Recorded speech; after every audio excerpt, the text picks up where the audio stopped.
I'll call to order the Regional Council meeting for Thursday, January the 28th. Roll call. All present except Mayor Crombie on other municipal business. Councillor Moore on vacation. Are there any declarations of conflicts of interest? Seeing none then, someone would be kind enough to move approval of the minutes for the January 14th, 2016 Regional Council meeting. Moved by Councillor Gibson, seconded by Councillor Fonseca, that the minutes of the January 14, 2016 Regional Council meeting be approved. All those in favor? Opposed, if any? Carried. Thank you. Approval of the agenda. We have the build letter. Councillor Parrish. Yes, thank you, Chair Dale. I would ask your indulgence to put a quick subject on under other business. Do I need to tell you what it is? Yes. Yes, okay. The fluoride committee Especially apparently, knowing you. especially when it's me, I know, because you're going to challenge me.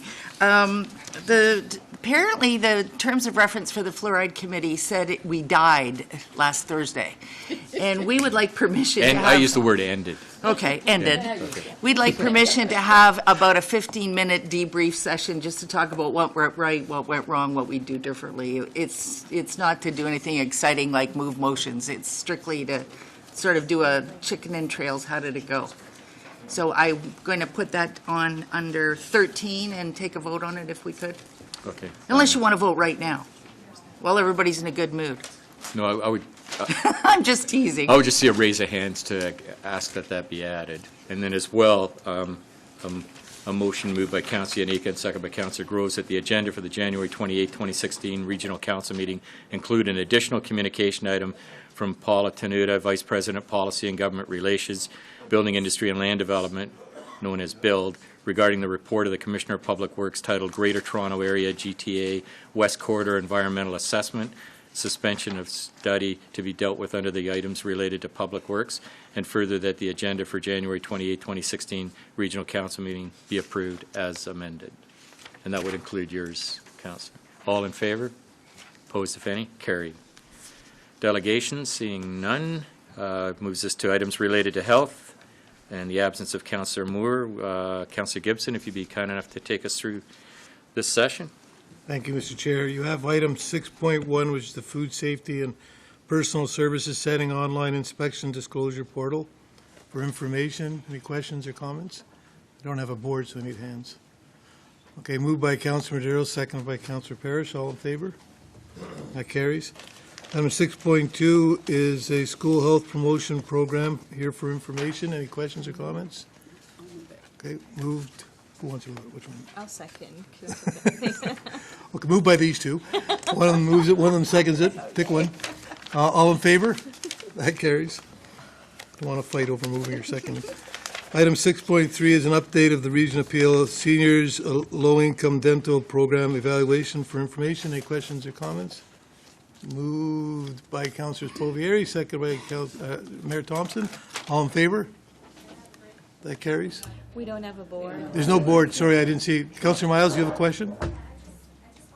A comment about the seniors dental health program and how important it has been to the seniors in the region of Peel, and recognize the fact that it wouldn't be here today if it wasn't for Carolyn Parrish, because she was the councillor who brought it to council how many years ago? 6 years ago? Before my sabbatical. Before her sabbatical, and really impressed upon us the need to be implementing this program at 100% cost to our taxpayers. So kudos to her, because there's thousands, I can't remember the number in the report, some 9,000 seniors today who've had some dental work as a result of Carolyn's recognition. So feel good about it. Feel good about it. Thank you. Thank you, Councillor Miles. All in favor of that for information? That carries. Back to you, Mr. Chair. Do you have Carolyn on your list? I'm sorry, I don't have a board, so I don't see the Yeah, what hands. is the matter with the board? Actually, I thought we there's- were... I thought you were Obviously, just we're having voting. technical difficulties, so the clerk or myself will call out. It's our board's working. but- Okay, I'll yeah, leave it up to you. I think we'll help- Councillor we'll help Parrish you is out. on. Okay, thank you, Councillor Miles. It's not to my credit, it's the whole council. I think we were unanimous on this, so I just had to sort of lead the horse to water and everybody had a drink, so, and there was no fluoride in it. Bad joke. I want to tell you a quick little story. This disease that comes out of bad teeth is very rampant in seniors. They get heart disease, they get all kinds of problems. I have a friend whose son had swelling hands and feet, went to the hospital, couldn't figure out what it was. The hospital said it could be some virus. We're going to treat it as though it's a virus, but it's going to be named after your son. Turned out it was infection in the gums. And it manifested itself with a rash, a fever, and swelling of the hands and feet. So the teeth are really important. I always find it fascinating. They're not part of our body as far as OHIP's concerned, but I guess it's a powerful dental lobby. And I also want to thank our staff for the 8,800 people who have been treated. I get accolades every time, and nobody knows why they're telling me this. I just happen to talk to dentists, or I happen to talk to the health organization in Malton a couple of days ago, and they said this is the best thing that's ever happened, and they're so grateful to the region. So we did the right thing. Thank you very much for your support a couple of years ago and for the ongoing support for this program. I think it's fabulous. Thank you. Is there anybody else on the board, Mr. Chair? No? Okay, moved by Councillor Parrish, seconded by Mayor Thompson. All in favor? That carries. Back to you, Mr. Chair. Thank you. Items related to human services, Councillor Miles. Thank you, Mr. Chairman, members of council. The first item on human services is the Syrian Refugee Action Plan update. And I'm here. oh, there she is. Sorry. Okay. And Commissioner Bursey will provide that update. Through you, Madam Chair, I'm here to provide an update on the Regional Action Plan for the arrival of the Syrian refugees. This update will cover 3 areas. I'll start with the progress report on the Canadian Refugee Plan, then summarize the work that has been done to date on the action plan that we brought to you in late November last year, and then I'll provide you with some insights we received from the community partners who are working directly with the Syrian refugees. The federal government is confident that it will achieve its target of 25,000 refugees arriving in Canada by the end of February. So far, 13,764 refugees have arrived in Canada, and almost 5,700 refugee applications have been finalized, which means these are individuals who are prepared to come to Canada shortly. Overseas, just over 15,000 more resettlement applications are currently in process. These are the most recent numbers from the federal government in our weekly meetings with them. Both privately sponsored and government-sponsored refugees have begun new lives in Canada.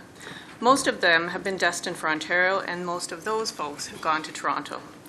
Government-sponsored refugees are being welcomed in Ontario through the 6 refugee assistance programs, or the RAP communities, and Toronto is our closest RAP community. Since the first government-organized flight landed in Toronto on December 10th, 34 refugees, these are official numbers, so 34 refugees arrived in Mississauga, 12 arrived in Brampton, and 4 have arrived in Caledon. I'll now give you an overview of the work that we have done to date on the action plan that I mentioned we brought to Council in late November. The Peel Action Plan has 5 areas of work, and I'll summarize each, starting with emergency escalation. You'll recall that we almost immediately activated our Regional Emergency Operations Center. This was critical during the early days of the federal government's plan because information was changing almost hourly, and we needed to be able to respond quickly.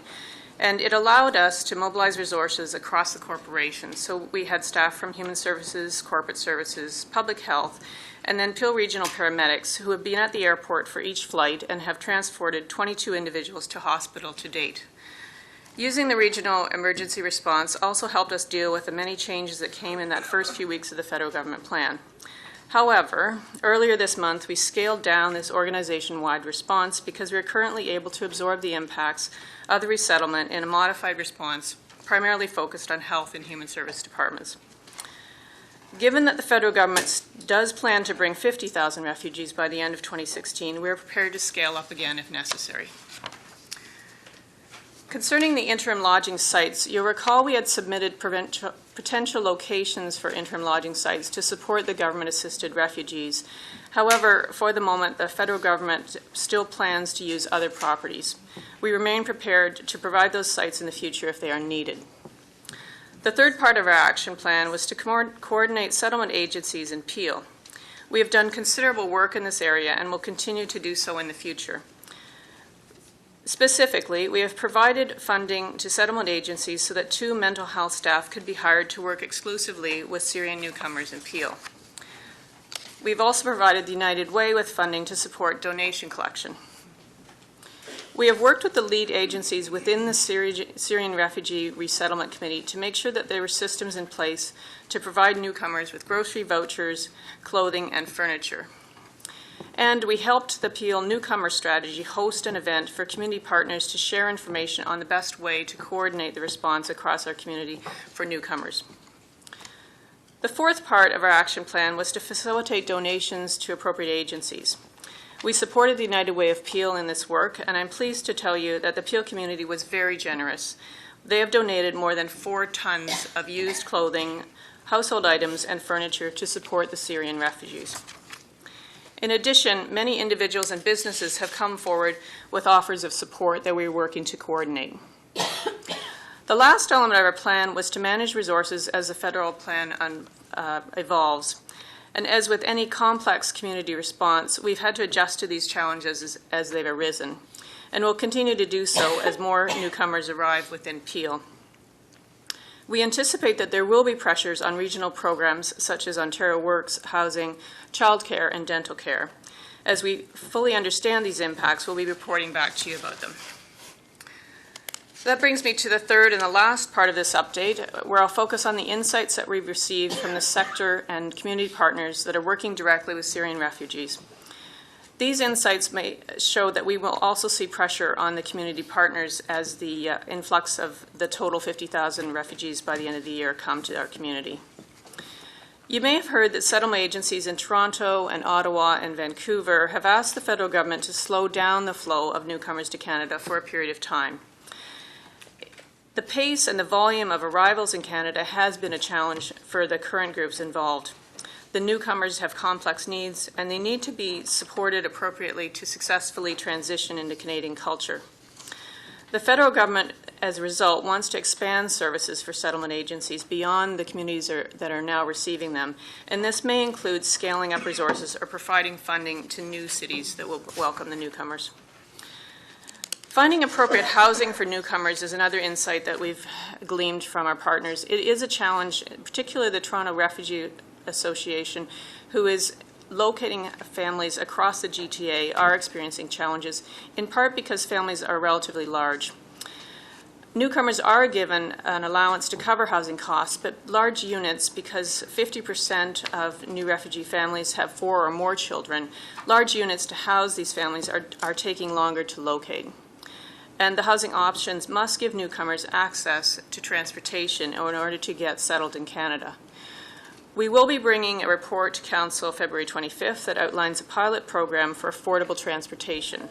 We anticipate that this program will be of benefit to Syrian newcomers.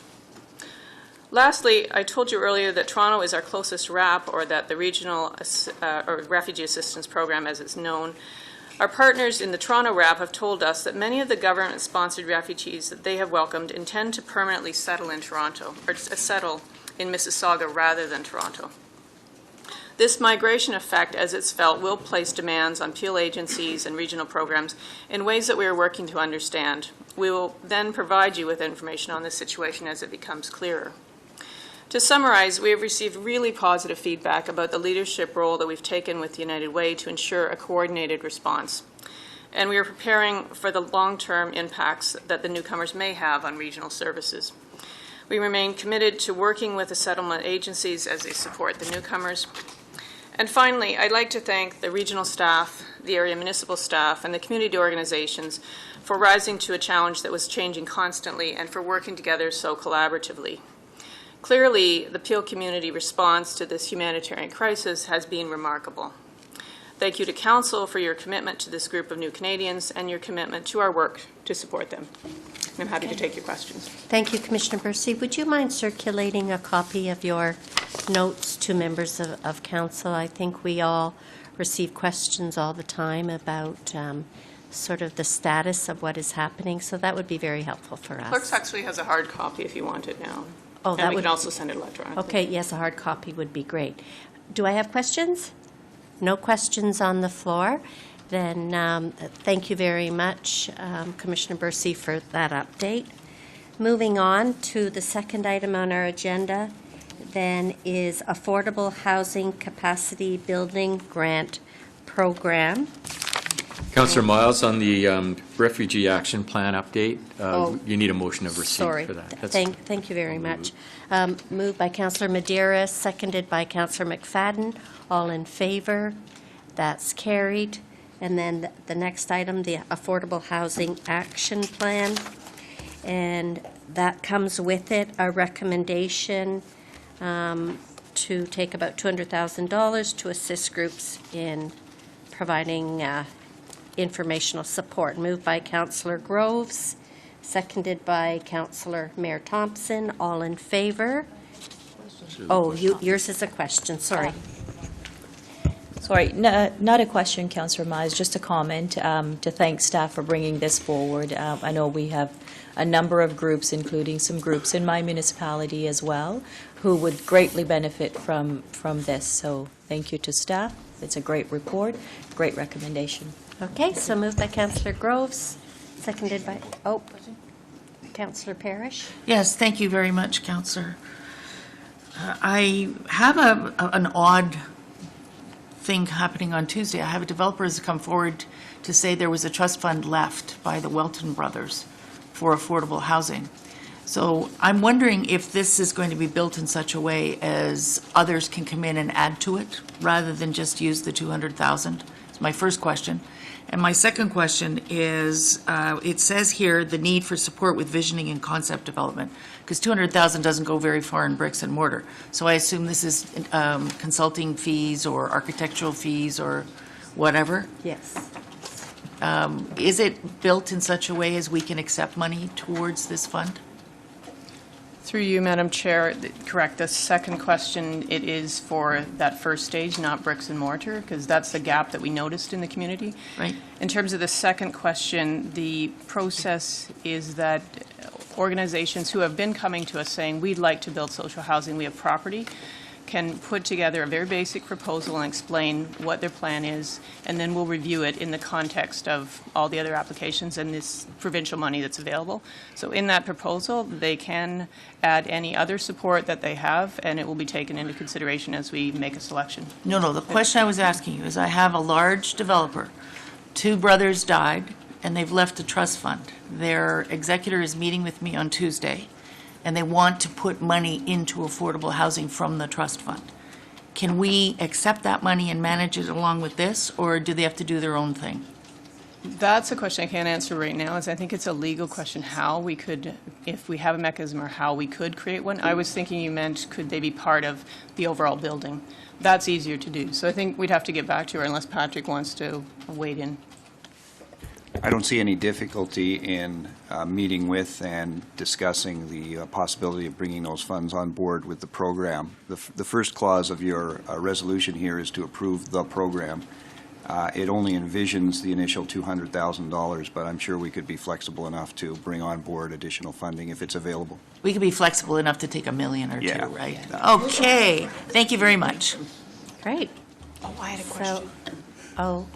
Councillor Fonseca? Thank you, Madam Chair. I just had a question with regards to the grant application. Is it time sensitive for anyone applying? As far as, so I have a faith-based group that has come to me through through City of Mississauga planning with, so they already have a proposal in place for building affordable housing on their site. So would funds like this be time sensitive, or would the region be talking with the local municipality planning departments so that there's coordination there in terms of whether or not the timelines match up or match up from a planning perspective and from a grant accessibility or application perspective?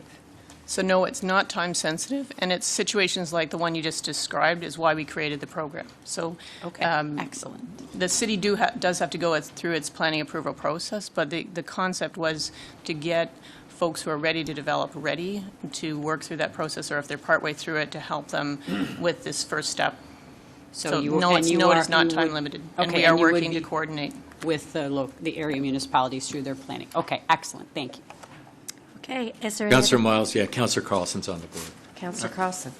Thanks very much, Mr. Chair. A little bit off the exact subject here, but I've had a lot of inquiries lately about the rash of schools that are being closed in Mississauga, about what we could do with the buildings.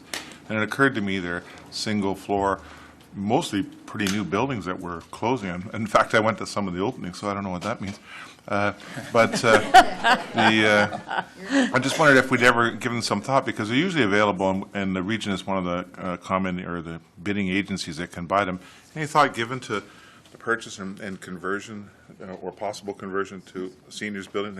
If you look at them, they have sort of the amenities that might lend themselves to simple projects that are not as expensive. And I'm thinking about people who are donating money and so on, if there was adopt a former school. I don't know, have you ever given any thought to that sort of future reuse of a building? The short answer is yes. The discussions that would need to happen with the school board obviously would need their consent, but the concept of this report is to take communities or properties like that and work through the process of seeing if they're suitable for social housing. So as I was saying to Councillor Fonseca, it's exactly that kind of response that we've had ongoing from the community that caused us to create this program. So the short answer is yes, we would be interested in having discussions with the school board. Okay. Thanks very much. Okay, any other comments? No? So it's been moved and seconded. All in favor? That's carried. Next, members of council, you have items of communication. The first one is for receipt. Moved by Councillor Gibson, seconded by Mayor Thompson. All in favor? That's carried. And I believe that's the end of the agenda. Back Thank- to you, Mr. Chair. Thank you. Items related to enterprise programs and services, Councillor Fonseca. Thank you, Mr. Chair. Items 9.1, or item 9.1 is 2016 temporary borrowing bylaw to meet expenses of the municipality. Any speakers? No? Moved by Mayor Thompson, seconded by Councillor Maderos. All in favor? Any opposed? Carried. Items of communication, we have 10.1 is from Carrie DeCorder, Town of Caledon, comments on the Province of Ontario paper, A Blueprint for Change. This is with regards to Aggregate Resources Act policy framework. Question? Or moved by Mayor Thompson, seconded by Councillor Shaughnessy. All in favor? Any opposed? Carried. Item 10.2 is from Fred Bureau, Peel Police Services Board, December 14th, 2015, with regards to movement of receipt of an amalgamation of police and fire communication centers report. Mayor Thompson and Councillor Miles are on. On the board? Okay, Mayor Thompson. Thank you very much. I've read through the report, and knowing our challenges with fire, and especially with the CAD system being 6 years out of date, going forward, I've read the report, but I'm very concerned on how the report's been written, and I understand how and why it's got here, but I think as council, we got to show a little bit of leadership here. And I understand the collective agreements is a problem. Well, you know, you look at New York City and the greater area, they take in New Jersey with their CAD system for everything. Greater Chicago does it. Barrie, for heaven's sakes, does it where you can do it with you can radio in, or you can let your firefighters, everybody know through iPhones and Blackberries and everything. Our system is so antiquated. We owe our taxpayers a service that's going to serve them to the best, as well as at the most efficient cost. I think we need to go back to it. And if we're having a challenge, and I respect the collective agreements, I'm not dishing anybody, but maybe we need to go back and think outside the box. And the region needs to take a leadership role. We serve our residents of Caledon. We serve our residents of Mississauga, we serve our residents of Brampton. What I'm saying is we serve Peel. It doesn't matter if it's just police, but it's fire as well. We need to work together and find a system. And if it means that we, as Peel Region, need to train staff to do the work because we're caught in collective agreements, so be it. We serve our residents. This does not serve our residents. This encourages silo mentality that we all have taken an oath to get rid of. So we need to show some leadership. I would like to refer this back to staff to find a solution on how we can bring fire, emergency services, and I'm sure if we develop a plan just like all the other are, like New York or Chicago or everything else, I'm sure the ambulance would come under our fold as well. We need to stand up and take a leadership role for our residents here.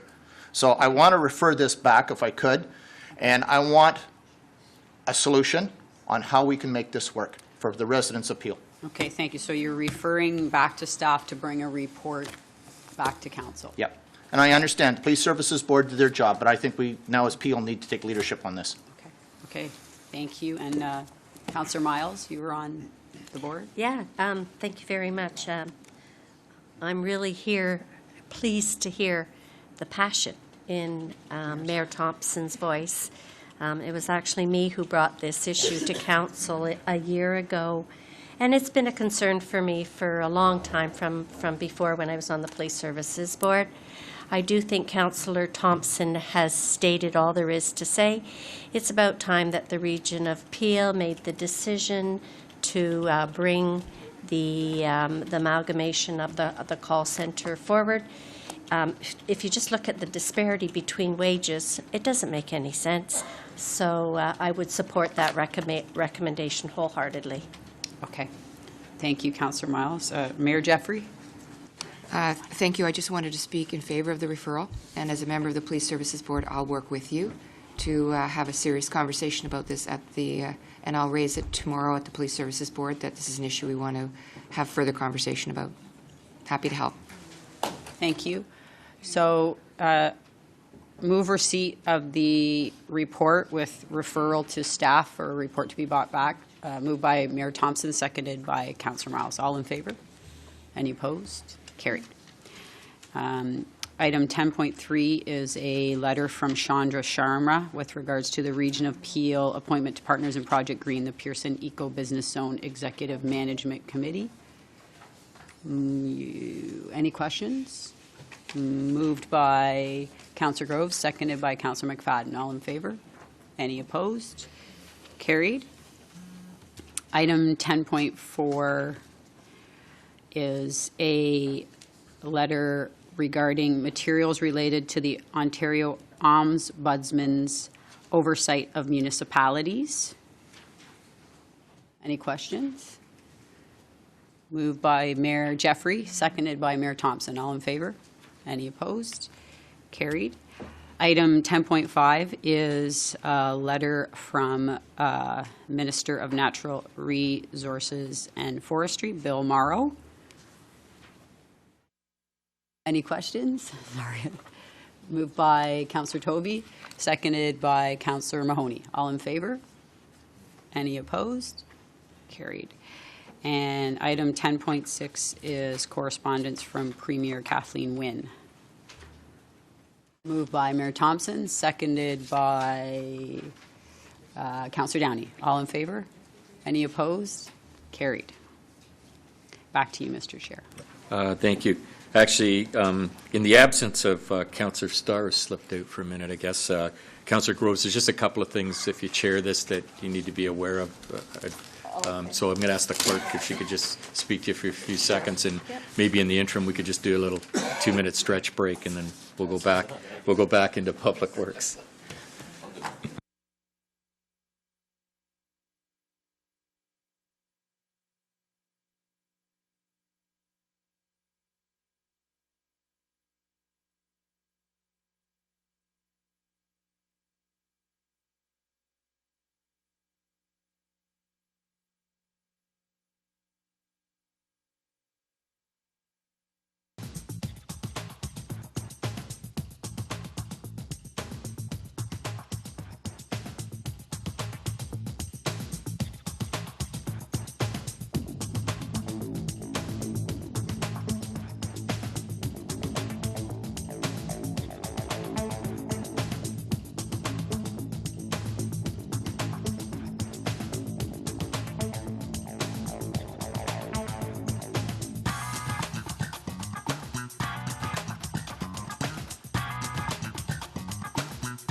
Before we move into items related to Public Works, I'd like to go back to 10.3, because we have to appoint Councillor Fonseca and Leary Miller to that. So if someone would move that.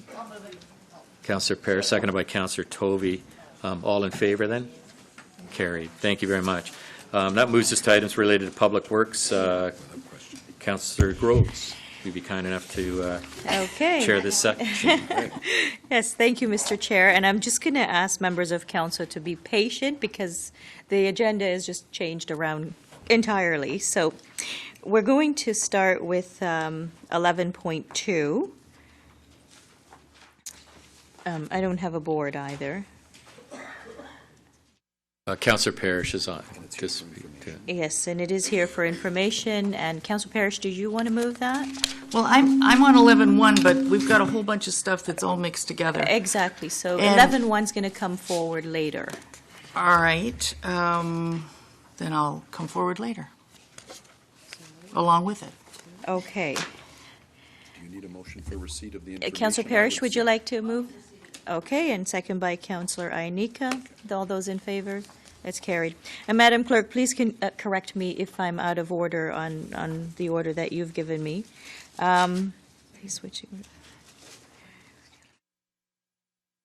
Councillor Sato is on the board. Okay, sorry, I can't see the board. I realize that. Sorry, just a correction on 11.2 on those minutes. On page 11.2.8, where it highlights denotes task force member, Councillor Parrish should be denoted as the task force member, as prior to this meeting, I came off and council approved her going on. So it's just a housekeeping thing, but I think it would be appropriate, as it doesn't show any task force member from Mississauga. Okay, thank you, Councillor Sato, Thank you. and we'll note that. Thank you. We're going to move on to item 12.1. It's here for receipt, moved by Councillor Miles, second by Councillor Palashi. No, we're going to 12.1. I'm sorry, we're sort of all over, we're jumping. They're all related items talking about the same issue. So the 11.2 was the task force. So it's the report on the Right. meeting that was held. 12.1 is the correspondence from the City of Mississauga setting out their position. 12.2 is the letter from Brampton setting Right. out the position on the arterial roads. And then, Councillor Parrish, that would be an appropriate time after that for you to have your comments. And then we would circle back to 12.5, which is the letter from Caledon basically requesting a deferral of 11.1. Mayor Thompson would speak to the deferral, and then that gets us back to 11.1. So I apologize for the order. It's just the way that it had to be listed because of the deferral of 11.1 from the July meeting. Right. So I Okay. apologize, but So that's the... we'll have Councillor Sato and Councillor Tovey move 12.1, which is here for receipt. All those in favor? That's carried. Moving on to 12.2, it's a letter from the City of Brampton, moved by Councillor Miles, second by Councillor Medeiros. All those in favor? That's carried. Councillor Parrish. Yes, I have a motion from our council, and it's a fact-finding motion rather than an action motion, but I'd like to support Caledon's motion as well to do a deferral for, I think I'd like to set a time on it of 3 months. It gives your CAO time to get up to speed. It also gives staff time to do our motion, if you could put it up on the screen.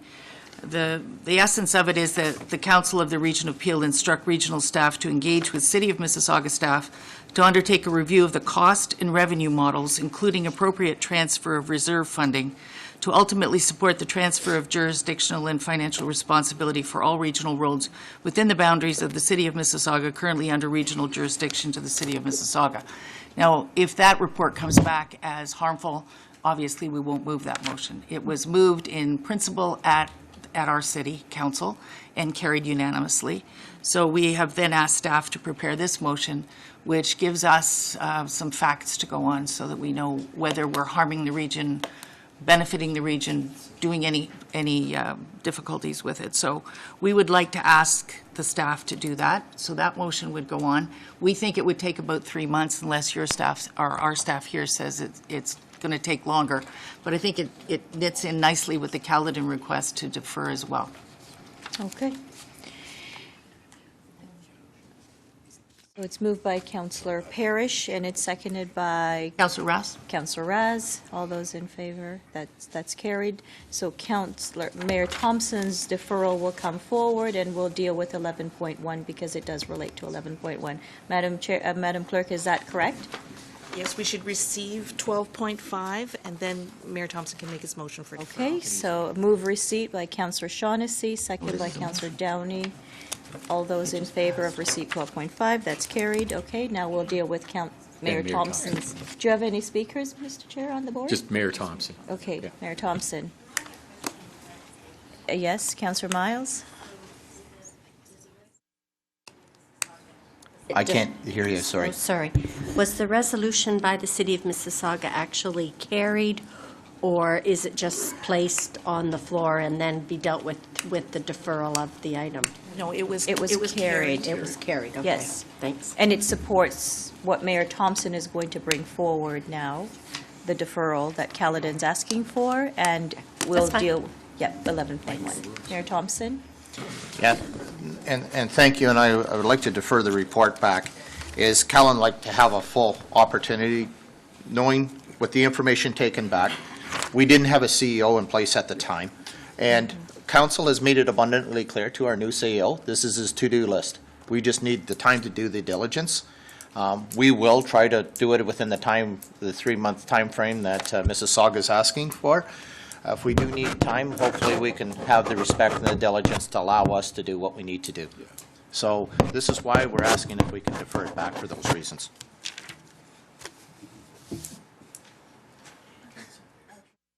Mayor Thompson. So that's moved by Mayor Thompson, second by Councillor Shaughnessy. All those in favor? That is carried. Now we deal with 11.1, Madam Clerk. It's been deferred, and just for clarification, is the deferral for a 3-month period? Yes. Okay. Yes. Okay. Then 11.1's been dealt with. Thank you. Perfect. Thank you. Okay, moving on. We'll move to 11.3. Moved by Councillor Ionica, second by Councillor Gibson.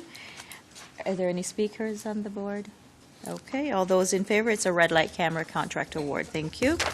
Moving on to 11.4, the Greater Toronto West GTA West Corridor EA assessment, suspension of study. There's an added item of correspondence, 12.6, and I think we've got that in our folder. That's by correspondence from Build. So we'll bring that piece of correspondence forward, and it's moved by Councillor. There are some names on the board. Oh, okay, so I'll let you, Mr. Chair. There's Councillor Paleshi, then Mayor Thompson, and then Councillor Tovey. 11.4. On this. Councillor Paleshi's Councillor first. Paleshi? Chair Darrell. I was looking at the report, and I think this report suggested action is premature, given that the information that will be forthcoming in a few months. It's not a few years. It is in the spring. I think the province is making unprecedented investments in transportation infrastructure throughout Ontario. Not necessarily suited to all municipalities, particular character, LRT, but significant and long overdue investments nonetheless.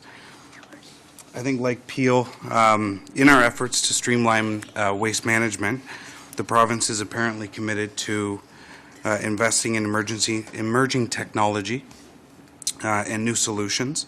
Perhaps the GTA West Corridor reflects an outdated approach, and our provincial partners may recognize that.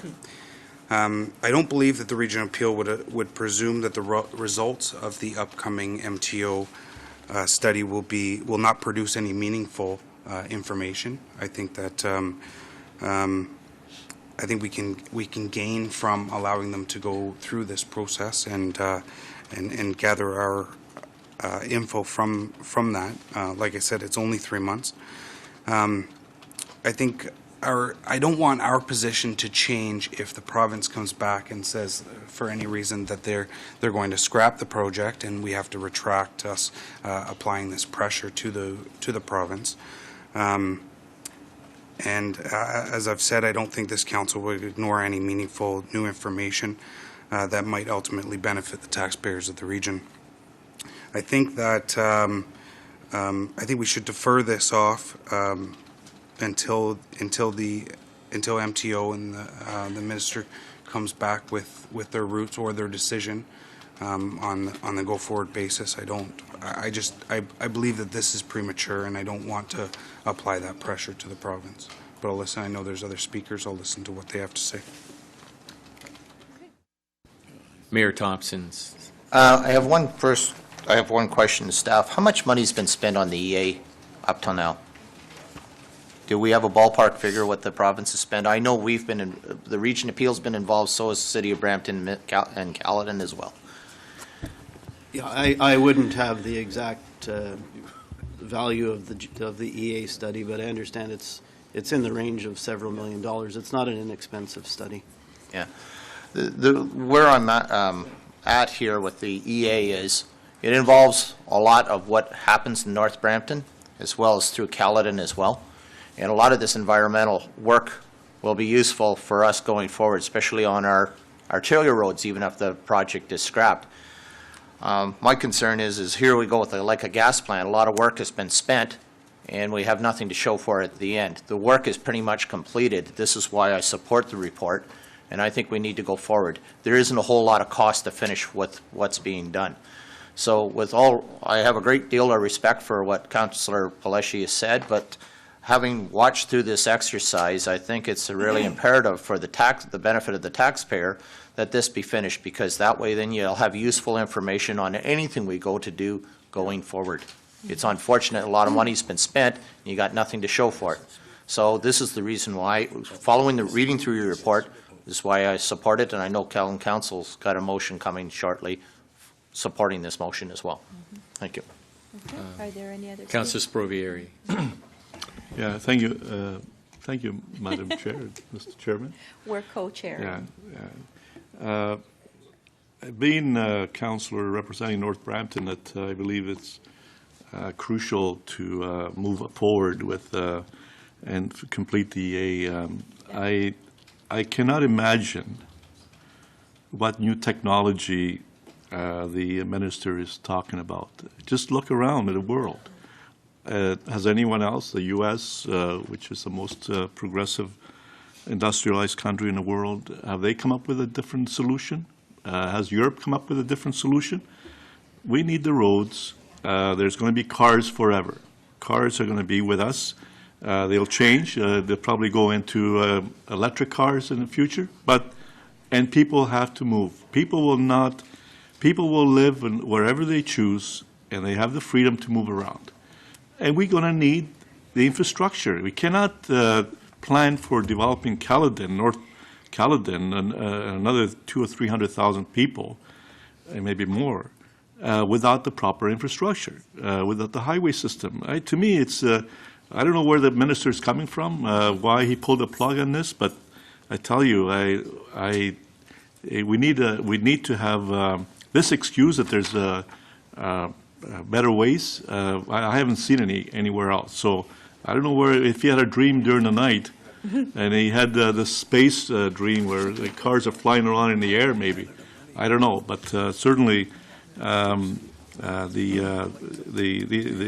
has really evolved that really would delete or make the highways obsolete. So, Mr. Chairman, Madam Chair, I think it's crucial that we move forward with this and bring it to completion because we have to plan for the future.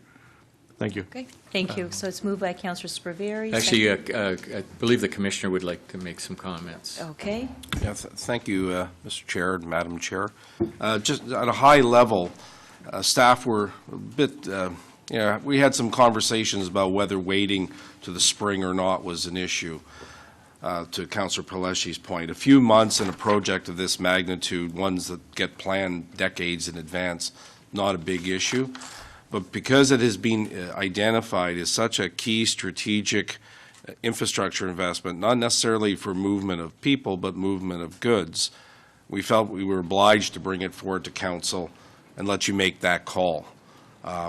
So, whether it's, today or 3 months from now, this is important, and if it doesn't go through, it will have implications on our planning, but we didn't want to make that decision. That's your call. So either, a few months either way is not a big deal, but the minister in a lot of his conversations talking about movement of people and the focus of transit.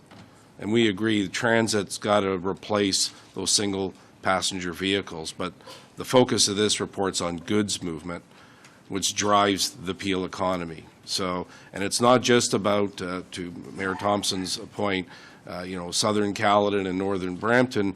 This is a relief for the 401, for the 403, and moving goods to the border. So it has far-reaching implications. So that's all I wanted to say, Madam Chair. Thank you. Councillor Peleshi? Thank you. And I agree with what Mayor Thompson and Councillor Sprovieri and Dan LeBrecq is saying. It's 3 months. And if for some reason they come back and say, no, we've decided to scrap the project, if that case may be, then we've sent a letter asking them to hurry this up. And instead of working with them, we're kind of applying that pressure, I think, and I think that's what this letter does, is you're putting pressure on a province to make that decision and to hurry up with kind of building this or deciding to build this. If it was 6 months from now, or if this came before us back in December, I probably wouldn't have said anything. If it's a year from now, I'd probably be in favor of sending this letter. But we're talking about 3 months, just a few months. It's right around the corner.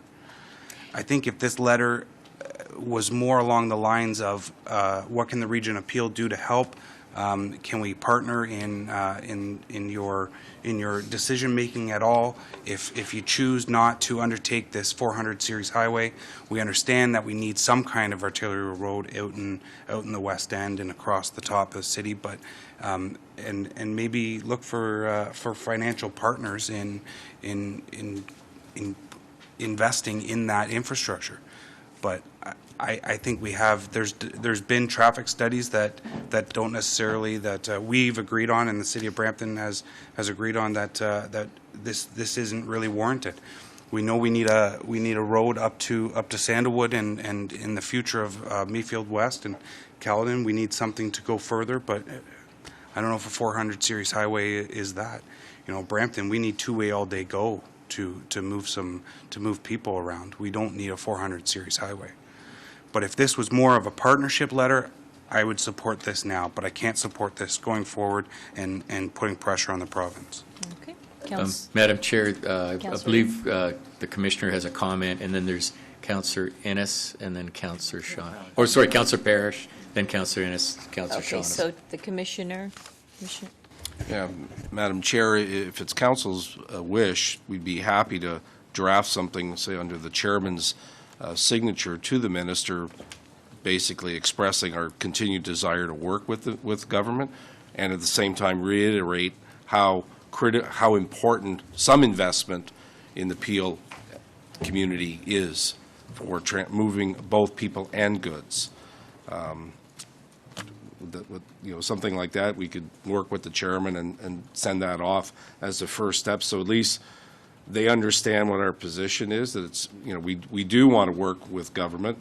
At a staff level, the feedback from the ministry is go talk to the minister. So ministry staff are not in the loop. So at a staff to staff, we're there. This is government to government. So if you would give us that direction, we could work with the chairman's office and provide that kind of at least insight that we are there. We are a stakeholder. We want to be part of it. And the corridor Peel's the largest community that corridor goes through. So we should be part of the conversation, working with the ministry, not just hearing about it in the news, about what they decide to do to us. Yeah, no, I think that's a very good suggestion. And can I get a show of hands with the commissioner's suggestion about giving direction? Okay. No, just, well, on the list, there's Councillor Innes and then Councillor Shaughnessy, or Parrish, sorry, I keep missing Okay, that. Councillor Innes. Okay, there was no support for that. Parrish. No, It's not Innes, it's Innes Parrish. first. Oh, Parrish, okay, Parrish, it's Councillor Parrish. The chair is a little confused today. We both look And so he's young and so confusing me. attractive today. I'm going to agree with that last suggestion from the commissioner. It's always, as a former English teacher, I'm always sensitive to words. The word request is soft, and then immediately resume is harsh. And I didn't like this when I read it, and I like his suggestion much better, and I agree with Councillor Paleshi that you want to be a partner. You don't want to smack them with a hammer and say, we don't like what you're doing. They'll just smack you right back. So I like the second suggestion. Okay. Councillor Innes. Thank you, Chair. I agree with Mayor Thompson in the sense that we need to move this forward. We've had tons of public meetings on this matter with 400, 500, 600 residents at a time coming out to these meetings. I've had stakeholders groups who have spent hours and hours preparing, presenting, conversing with MTO staff on these issues. We need to move it forward. This is it takes up a huge space throughout Caledon. It takes up some of our industrial commercial space. Those projects need to move forward and need to have an answer one way or another. That's assessment that not only the town of Caledon is looking for, but also the region of Peel. It's taking up farmland. Farms aren't sure as to whether or not they should be expanding their operations because they're not sure if their farm's going to be divided or not. There's tons of questions that are out there that are looming, and not to mention the respect and the fact that countless of our residents have taken their time to participate and to provide valuable input. And I think that it's only fair that we ask on their behalf to the province to move forward and to resume and to at least complete the EA so that we have a solid evidence moving forward and know what we can do with or without this land. Thank you. Any more speakers, Mr. Chair? There's Councillor Shaughnessy and then Councillor Tovey. Okay, Councillor Shaughnessy. Thank you very much. I agree with Mayor Thompson and Councillor Innes. We've spent countless hours on this. It's an extremely important to Caledon. It's massive lands that would be going under this road. We can't wait. My concern is the province did this last minute to all of us. At the last minute, when they were supposed to present it, they pulled it. I don't have a lot of faith in that the province is, in 3 months, is going to bring it forward. It could be 3 months, it could be 4 months, it could be 5 months, it could be 6 months. We don't really know. So from my perspective, I would like to move this forward because Caledon is most affected by this from a land perspective, and then the region is affected by from a goods movement perspective. And my comment is, I just don't think we can wait for the province. I think we have to be a little bit more proactive. So that would be my suggestion. Thank you. Councillor Tovey. Yes, thank you very much, Madam Chair. I agree. I think we should move forward with this. If you would like to take the word immediately out, I'm fine with that. But I think it's really important that, particularly this piece, that the regional chair and mayors of Brampton, Caledon, and Mississauga be authorized to meet with the Ontario Minister of Transportation to discuss the importance. I think that's a critical piece. I think we need to have our mayors sitting at the table and having a frank conversation with the minister on this issue, and then to bring that good information back to council. And I think waiting 3 months to have that happen would just be 3 months of a waste of time, which for an issue that's critical to the region of Peel as far as goods movement go, and as far as driving our economy forward. So I would support support this completely. And if you'd like to take the word immediately out, I'm okay with that. Thank you. Thank you. Mayor Jeffrey. Just learned about Councillor Paleshi's feelings about this yesterday at a council meeting, so didn't have a lot of time to think about this particular direction that we're going in. What I want to say is this is a pause. This is a sober second thought. It isn't a cancellation, and that hasn't been announced. And I think that at the end of the day, we're not in the driver's seat So what we want to do is work with the province and indicate the importance of this route and work with our partner. So I think tone is important, and I think it's wise to be respectful to the partnership that you want to work with. And I think that it's reasonable to say we'd like to meet with you to talk about the importance. We put a lot of energy and a lot of money into making sure we're following your direction, and we'd like to share with you how important it is. So I would agree with what Councillor Pellecci is suggesting. Tone matters, and respect matters, and showing up and having that grown-up conversation is important for us to do. So I would support changing the tone of the letter and requesting a meeting, and I'm happy to go and participate in that. Thank you. Thank you. Madam Clerk, I'm going to look to you now in process. Where do we go from here? Are we bringing, what are we doing? The motion to defer from Councillor Pellecci needs a seconder, and then you could vote on the motion to defer. Then this, depending on what happens with the deferral, if it's not deferred, then it's a motion to amend the existing resolution by removing the word immediate. Okay. All right. Did And I hear adding that the- correctly, Mayor Jeffrey? That would be satisfactory to remove the word immediate and proceed with the basis of the meeting? So that would be to vote on the amendment, and then if the amendment passes, then you vote on the motion as amended. Perfect. Thank you. So on the floor, we've got a motion to defer, moved by Can Councillor we Pellecci. ask Councillor Pellecci if he wants his motion to stand? Would you, okay, Councillor Pellecci. I'll retract my deferral and push Thank- more for okay. what Councillor Lebrecq, Public Councillor Works Lebrecq. Commissioner Lebrecq. Commissioner. was He was startled. That's a demotion. That's a I hate demotions demotion. like that. And a pay cut. And with what Mayor Jeffrey was talking about, and just kind of rewording the letter. I agree with sending a letter. It's a little bit harsh, and thank you, Madam Mayor. So, thank you, Councillor Pellecci. So we have a motion on the floor then to amend, moved by Mayor Jeffrey, second by Mayor Thompson.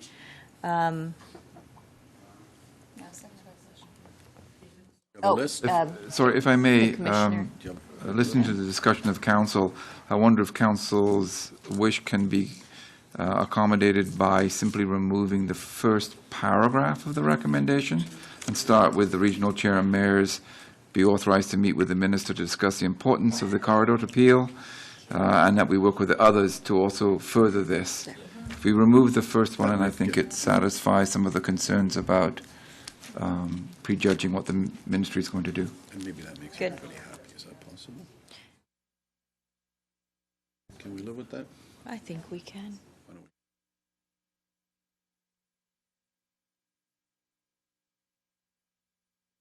Taking this out at the region. Okay.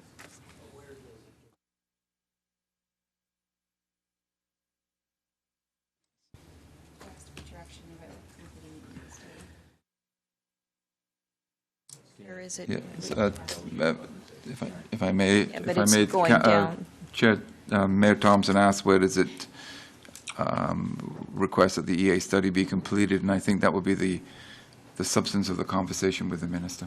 Okay. I think that should be spelled over from the. Okay, It should so, be in there. It should be. Changes the motion. to meet with the minister to discuss the importance. I think to discuss the importance spells it out. But the original, it changes the intention. Sorry, point of order. It changes the intention of the actual motion if you remove to complete the EA study.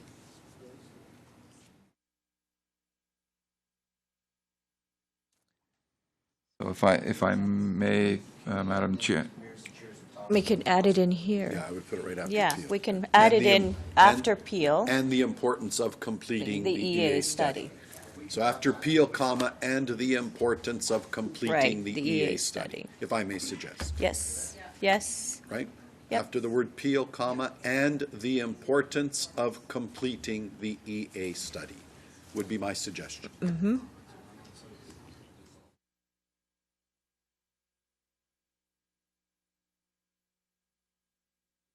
Perfect, I think so.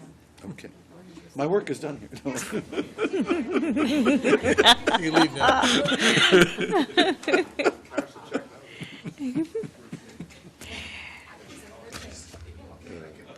Okay. So we've got Okay. I think this Compromise. captures You got one. everything that we were talking about. All right, Yeah, I so think it does. it's moved by Mayor Jeffrey, second by Mayor Thompson. All those Very in good. favor? Well done. That's carried. Okay. Very good. That's right. We can all work together. Okay, moving on to item 11.5, Waste-Free Ontario Act and Strategy. Councillor Tovey, you've got a motion relating to this item, so we'll bring your motion forward.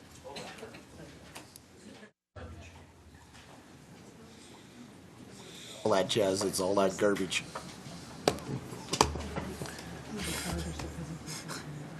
Yes, thank you much, Madam Chair. Do you want to do it before or after Norm's presentation? No, we could do it now. It's only going to, I think it's only going to take a minute. I think everyone's read the motion. It's pretty simple. It's a motion that's very similar to motions that we've, and this is the part when I started talking to Norm about this, I couldn't believe it. We presented similar motions in 1997, 1998, 2001, 2002, 2005, and 2006. Yeah. If you go to Europe, you go to, British Columbia, where they have returns on drink and juice containers, period, of any kind, there's just far less garbage on the street. I mean, that's just the way it is. So most enlightened states and countries and provinces have already taken up on this. So I think it's pretty self-explanatory, and I would hope that everyone would support it. And a friend of mine was talking to me about this the other day, and he said, "Well, it's already been brought to them 1, 2, 3, 4, 5, 6 times." And my theory on how to get things done for the environment is you beat your head against the wall, but eventually the wall will yield. So I'm willing to do that again on this particular piece. So I hope you would support the motion. Thank you. Thank you, Councillor Tovey. And can we get the motion on the screen? Because I don't think we have it in our package. Is it in the package? No. Where is it? Okay. Okay. This is over 14 now. Okay. Do we have a seconder for Councillor Thompson?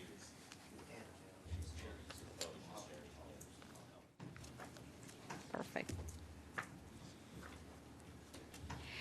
Okay. All those in favor of the motion? That's carried. Okay, moving on to 11.6, we have an oral update from Norm. No. Biweekly cart Councillor base. Groves? Yes. Councillor Groves? Actually, there was a presentation from Norm at 11.5, Norm Lee. Oh, did you want to do that presentation? Sure. Okay.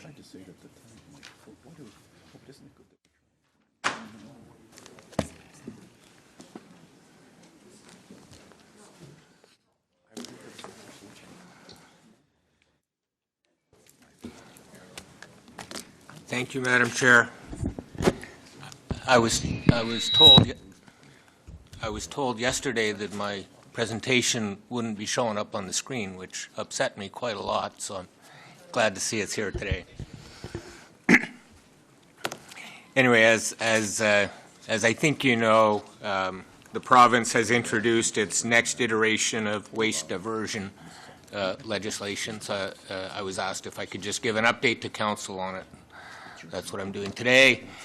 I'm going to start with just a little bit of context for action, why we believe these changes are needed.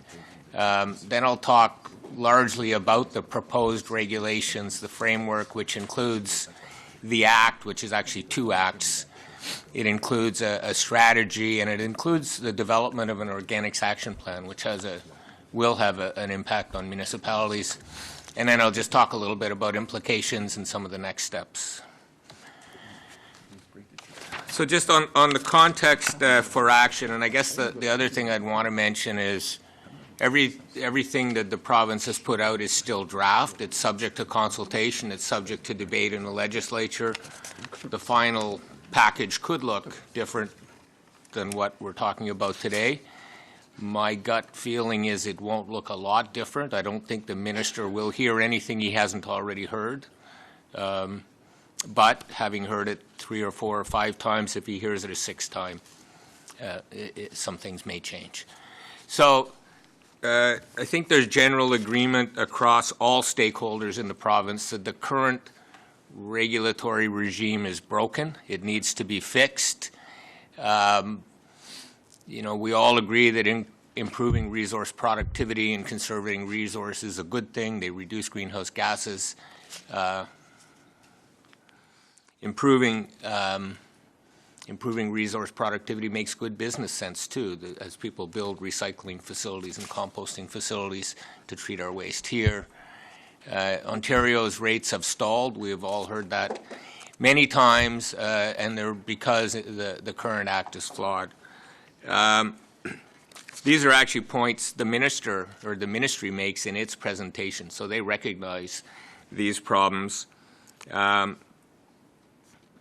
I just mentioned, everybody, all stakeholders I talk to, whether it's producers or service providers or municipalities, agree very challenging to invest in new facilities in the current framework. So the proposed framework, as I said, it includes 2 acts and a strategy. This is the 3rd attempt at new legislation in the past 3 or 4 years. The first 2 attempts failed. The challenge is to find an approach that all stakeholders can live with. What municipalities want is sometimes different than what producers want.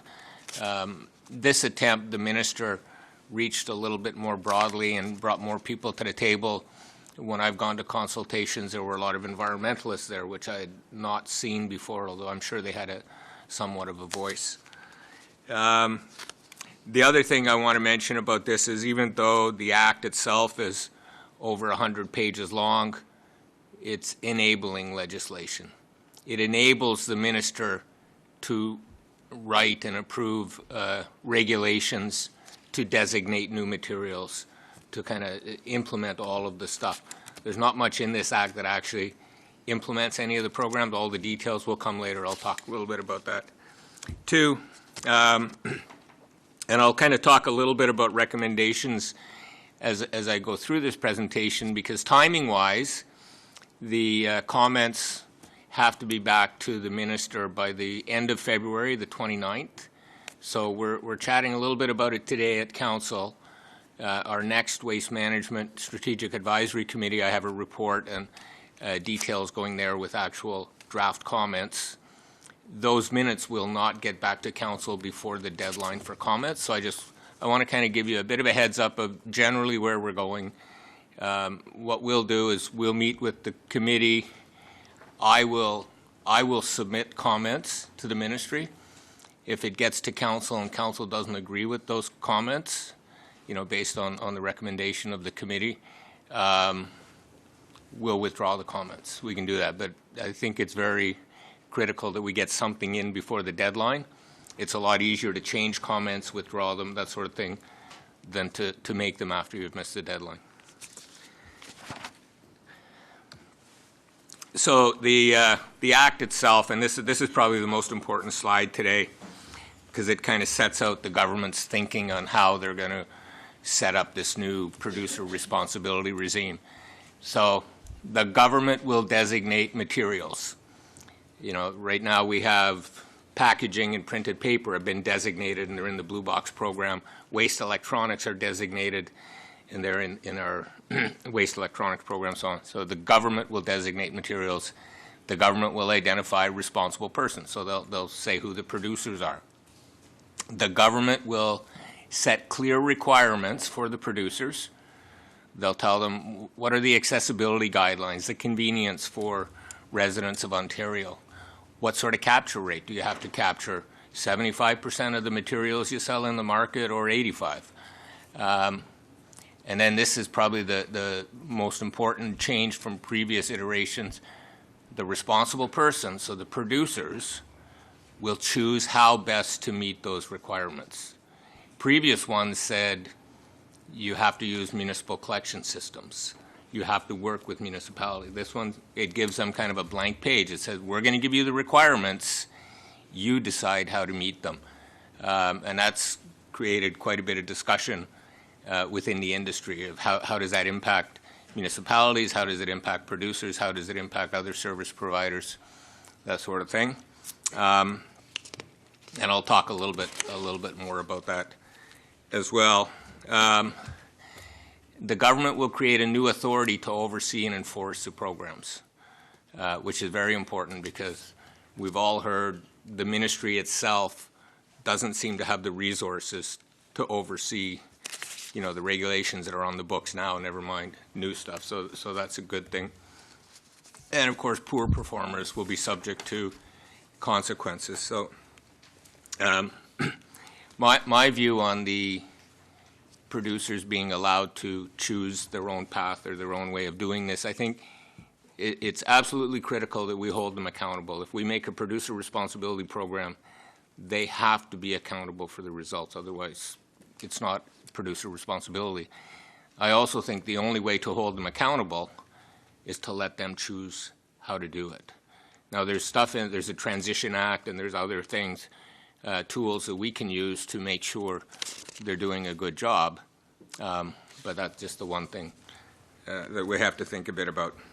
So our recommendation, I don't think it's that different than AMO's recommendations, is that we support this approach, but we stay engaged to make sure the future regulations protect our interests, that sort of thing.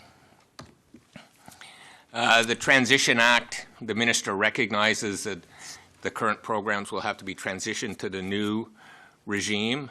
And some of these words are directly out of their text. It's to facilitate a smooth transition with no service interruptions to Ontarians.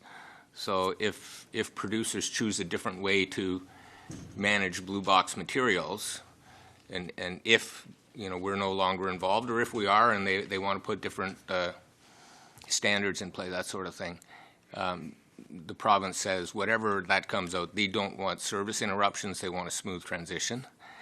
The government will lead the transition to ensure that it's kind of smooth, but also to ensure that there's extensive stakeholder consultation with people, including municipalities. So we have 4 existing programs under the current act, and they'll all be transitioned. And the draft document suggests that the bottom 3, the MHSW, waste electronics and tires, will probably be transitioned within a couple of years. Blue box, the province thinks will take longer, maybe 4 years. Discussion amongst the industry is that they'll probably pick the one they think is the easiest to transition first to kind of get some success, but also to learn from it and then take on the more difficult ones. Now, on the blue box transition, the government's suggesting about 4 years to transition. When I talk to producers, they'd like to see it transitioned in 2 years. They think it can be done more quickly. When I talk to municipalities, they think the reality is it's going to be maybe 6 or 7 or 8 or 9 years. So we'll see where that ends up. So one of the things that the Act requires is that the minister develop a strategy. This is something we've been asking for and others have been asking for years. We want a little bit of clarity on what direction the province is going to help us with investments and such. So they have a strategy. It has a vision, which in my view is a little bit wordy. It has some goals, which are much shorter and much clearer. 0 waste in the province, 0 greenhouse gas emissions from the waste sector. Kind of hard to mistake what those goals are. The province's focus is really on 3 Rs, not so much the 4th R, which I think aligns well with council's, current direction to focus on 3 Rs. It includes a number of actions which are very interesting, and everybody in the industry is poring over those, reading them line by line to make sure we understand them. One of the interesting actions is that they want to establish provincial direction. I'll talk a little bit more about that, the policy statements and stuff. Actually, you know what? I'm not going to, so I'm going to talk about it right here. The Act actually establishes a number of provincial interests in it, and the strategy says they will expand those into policy statement. Now, we use provincial interests already in the Planning Act. There are a number of provincial interests, there's a number of policy statements. So some of the ones they talk about, they say, it is in the provincial interest to reduce waste and recover resources. We agree with that. To hold producers responsible, we agree with that. To provide convenient and reliable waste collection and management services, we agree with that. And the list goes on, 14 of them. And then, like any other policy statement, it says decision makers have to take them into account when they make decisions. What I like best about them is the province is also a decision maker, and they have to take them into account.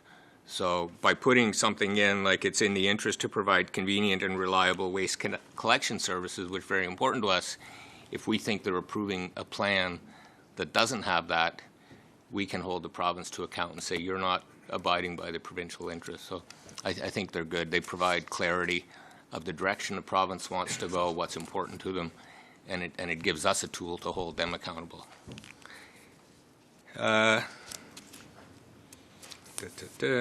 And again, my recommendation on the strategy and on the provincial interests is that we recommend that Peel support them, but that we stay engaged as everything is finalized to make sure they don't get watered down somewhere down the road. Another thing that's included in the strategy is the development of an organics action plan. And everything I can read in the program suggests municipalities are going to be responsible for organics management for a long time. They're not going to be designated anytime in the near future for producer responsibility. So this one will have an impact on us. And I think we've talked before about a good portion of our garbage is organic waste, a good portion of our waste stream. So the action plan, I think, from what I can read so far, it will support, and it's kind of consistent with Peel's plan to develop anaerobic digestion. So I think it'll support us as we go forward with that. What it might do if they start developing organics bans, which are one of the things they want to talk about, we could actually see more organics than we're contemplating right now. The good news is anaerobic digestion facilities are easily expanded. And I guess that's all the news there is. So it may have to happen in the future. So again, our recommendation is that we support the development of the Organics Action Plan, but that we be engaged in it. These are some of the times the province put out in some of its communications. So this year they want to start developing the policy statements. It doesn't show on here. I think they want to approve the act this year as well. They want to approve it, I think, before the summer recess. Start developing the authority so that it can oversee things. Start transitioning the current programs over to the new regime. They talk about some new 3Rs regulations which really focus on ICI customers, not so much us, and begin developing the Organics Action Plan, and then the line on the bottom, they want to start talking about bans to support all of this. So we need to be engaged in all of those. So what are the main implications for Peel? I think I said it aligns well with our 3Rs approach and our high 3Rs target. Producer responsibility and the Organics Action Plan, they will definitely have operational impacts on us. The Blue Box and the other programs will be transitioned to the new act. The one thing, I don't spell it out here, but one of the financial implications is right now our cost to run the Blue Box program is about $10 million a year, cost to the taxpayer net of revenue from selling materials and net of revenue from producers. Total cost about $30 million. We get about $10 million from selling products, about $10 million from producers, and $10 million from taxpayers. Once this transition's over, taxpayer no longer supposed to contribute to that. So that would have a positive financial impact in the range of $10 million. If we stay engaged, my expectation is with producers 100% is never 100%. It might be 90, it might be 95, 85. So we might not see all of that if we stay engaged, but a big financial impact for us. And then new materials will be designated over time, and in their documents they talk about furniture, they talk about mattresses, they talk about carpets, they talk about large appliances, that sort of thing. So those are all subject to discussion, and then eventually they'll create regulations for them. So over time, more and more materials will get designated under this act. Another implication I don't really mention in here is how we measure success and what sort of goal we set for ourselves. So right now, we're pretty much in control of our own system, and we've said we want 75% of that to be managed through 3Rs and only 25% through either the 4th R or landfill. And we're in control, we can do that. As the province starts designating materials, setting targets, if they set a target for the blue box of, right now the current target is 65% recovery, let's say they say 75, it's hard for us to measure ourselves against that success, especially when the producer is responsible for designing and implementing the program. So we may over time think about a different way to measure what our ultimate goal is. So some key messages, I guess if you're asked or when I'm asked, I say it does align well with Peel's targets and approach focus on 3Rs. I say it corrects many of the failings of the current act, many that we've identified and others. It will support a circular economy, which we support. It moves more to 100% EPR, which we support. It will definitely have some operational impacts on us, which we're just going to stay on top of and be aware of. And of course, the operational details come in regulations and such, so we have to stay engaged to make sure those turn out okay. Overall, on balance, I think it's a good first step. So our next steps, we have to provide comments, obviously, and I'm suggesting we provide general support for the act with the proviso that we must be, our concerns must be considered in the development of regulations and such, that we stay engaged in all of the different steps as things are developed. Operationally, I think we're going to continue developing anaerobic digestion and yard waste transfer facilities. Those kind of align very well with the new act. With the uncertainty of blue box operation and control, we're recommending that the blue box MRF, the development of a new one, be put on hold until the province's transition plan is better understood. I've talked before about that at committee, and that's just something that we're doing now. And of course, any of our new contracts will have to be very careful how we word them to allow for changes, because in our industry, our contracts tend to be 5, 10, 15 years. A lot's going to change in that time, so we have to protect Peel's interest and make sure that any new contracts allow us the flexibility that we need. I was just going to kind of give a summary of everything I just said, but I think I've said it too many times, so I'm going to leave it at that. Thank you. Madam Chair, there's a list, Councillor Tovey, Councillor Palashi, and Councillor Raz. Thank you. Yes, thank you, Mr. Chair, and thank you, Madam Chair. Great report as usual, Norm. I had a couple of questions on the anaerobic digestion for the organics. Are we looking at any opportunities to turn that into biofuels and possibly go into the biofuel business and make some money? We are looking at that. One of the things that we're doing is looking at what the options are for the biogas that comes out of it. One option, obviously, is to produce electricity and sell it to the province. Another is to create biofuel and somehow use it ourselves, or to create biofuel and inject it into the pipeline so that others can use it. So we're looking at those, and we'll, I guess, once we've done a bit of an assessment, we'll come back to committee with what those options are and what we're recommending. Do you wouldn't, or Commissioner Lebrecq wouldn't happen to have any updates on that biofuel plant that we toured out in Edmonton, because they were just about to crank it up. So I was wondering if there was any updates on how that was going. Because they actually paid for the plant. That's what I liked about it. They paid for the plant, $185 million, and the deal was they got all the biofuels to sell on the market. And I thought, wow, seems like a good saving to the taxpayer. But Okay. maybe. And I mean, that's a little bit different because they gasify the waste and then create biofuel out of the gas. We're digesting the waste and Okay. we're looking at fuels from that. So it's a little different, but yeah, it's A little different, but still you have the same end product. Yeah. Would you we're trying to stay on top of it and happy to provide updates anytime we can. on They're that. still in commissioning, Madam Chair. Won't really see the next stage of their commissioning until the spring. Okay. Mr. Lee is right. This is an organic.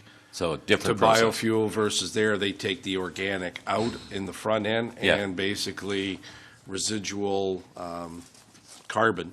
Yeah. Actually, the paper, plastics, whatever gets shredded and then converted.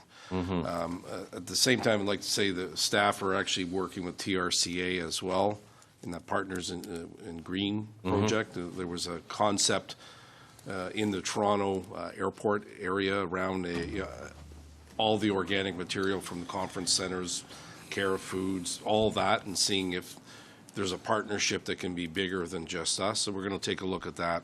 That's in fantastic. the next few months as well, Great. to see if that has any legs on it or not. Yeah, great. Well, I really look forward to that. And I mean, this is really good news about the Blue Box. If it works out that we actually save money, $10 million a year would be fantastic. The other question I had is, and we'd discussed this the last time when we were going to be making comments. I'm still wondering if they're considering construction fill as a waste material to be recycled, because we had some conversations about possibly that may be one of the waste materials that, well, it's a waste material. They might consider including in the program, which may be helpful to us, especially when we're doing fill projects, right?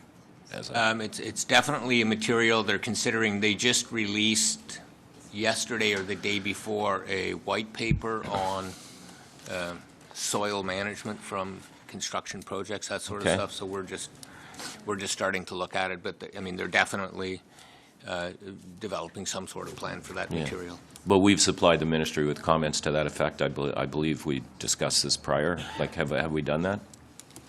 We'll definitely be commenting on their draft plan. I think our water, wastewater people and transportation are more in the construction fill business than I am. and Yep. They Me too. would have provided, some input, I think. Okay. Well, I just wanted to check and make sure that we were still following that, because that for projects in the future, that there could be some good benefits coming back to the region on that. It's great. Thank you. Thank you. Councillor Palashi. Thank you, Chair. Thanks, Norm, for bringing the report forward. I have lots of questions, but only one question. I'll save some of my questions for the committee and just ask the one. This bill, will it dictate how all the municipalities will go about measuring their success? I know that we were a little bit, I felt that we were a little bit hard on ourselves to, in the measuring aspect of it, and we had other municipalities that kind of superseded ours, but they measured differently. So is that what this essentially will do? I guess the short answer is no. For each individual material, it will set measurements. So for the Blue Box program, for example, the new regime, so right now the target is 65% of what gets sold into the market gets recycled. 25% they're allowing to end up somewhere else. So the new one, it'll say, here's the target, 65, 75%, and it will measure that very carefully, whether they've reached it or not. And there's all sorts of penalties, financial and otherwise, for missing targets. It'll be like that for every program individually. Waste electronics, they'll set a target, they'll be measured, and penalties if they're not. What they tend to do is measure the capture rate. So of the amount of material that gets sold into the marketplace, how much of that comes back through the recycling program? Is it 65%, 75%, 85%, 50%? So they do a lot of consultation as they set the target, but then once the target is set, there's going to be tools to measure it, to do audits, to penalize if the targets are missed, that sort of thing. Where we may have a target imposed is in the Organics Action Plan. They may do something similar that says a certain percentage of organics has to be captured from residential sources. So it'll be more that sort of thing rather than a global thing. Now, what the province is doing is they've set some measurements in the strategy measuring their own performance. How many new materials have they designated? You know, are they going at the right pace? Are they going too fast, too slow? How are they progressing to their target of 100% waste recovery? So, you know, those sorts of things they will measure. So we may be able to contribute to those measurements, but I don't think they'll tell us we have to, you know, recover 75 or 85 or 65% of our total material, but just individual, specific individuals they may. Okay. And actually, I do have another question. With this going forward, would it bring the possibility of privatized AD systems? And are there any private AD systems that are around that we know of? Well, there are some, and you know, the future is still a little fuzzy in that. I mean, we're all going to sit down as stakeholders and talk about the Organics Action Plan, and part of that, I think there'll be public and private solutions to it. We know, you know, the City of Toronto has a publicly owned, privately operated AD system. In Elmira, there is a privately owned and operated AD system. In London, there's a privately owned and operated one. It focuses just on clean food waste, so not the type of waste that we generate. And it just it kind of went into, it closed and then reopened with a new operator just recently. So there are some out there. I guess anytime we look at our options, whether we look at public, private, one of our key criteria is reliability. I mean, cost obviously, but what's the reliability? Because we need, you know, we collect material every single day from residents, and it has to keep moving. So we need to make sure our solutions are reliable. Thanks. Okay. Councillor Raz. And then there's Mayor Jeffrey and then Councillor Tovey, just to help. Thank you. Thank you, Madam Chair and Mr. Chair. I think I'm cautiously optimistic, and I appreciate the report, Norm, that the province is going in the right direction on this. On the Organics Action Plan, I'm still amazed, maybe 1 in every 5 homes still don't put out their green bins. So I think we still have a lot of work to do with the region of Peel with our residents. When you talk about harmonization across existing voluntary programs, does that also go across jurisdictions? Because one of the things that you know, if you're in Toronto and then move to Mississauga, we know that the organic system is very different, and that's probably there's an opportunity to either have some harmonization across, so people, when they do go or move between jurisdictions, that there's some consistency there. So are we looking at that? I think that is what they're looking at, because from a promotion and education perspective now, it's very difficult to do kind of province-wide promotion of any of our programs, because every jurisdiction, it's slightly different, right? So, you know, if you're promoting the green bin in Toronto, you would talk a lot about including your diapers and pet waste.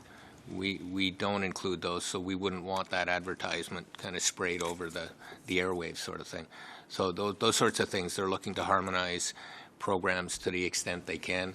I mean, it's on the program side, but also on the administration side, how producers have to report data into the system, how they get audited, that sort of thing. I was on a session yesterday with producers, and they were saying, like, some of the large producers participate in over 100 EPR programs across North America, 100 of them. Each one has different reporting requirements. Each one has a different list of materials. Each one has different, you know, they pull their hair out, and they're saying that, you know, they're starting to get on board with the idea of producer responsibility. They say, we can do it, we'll take it on, but we got to be able to kind of harmonize some of those things a little bit better too. But to your original question, yes, it's harmonizing programs across the province to the extent they can. Okay, thank you. Thank you. Mayor Jeffrey. Thank you for the report. I just wanted to offer a suggestion in your next steps. The Region Appeal is seen as a trusted messenger at the province on many fronts, and we have a very loud, trusted voice when we give suggestions.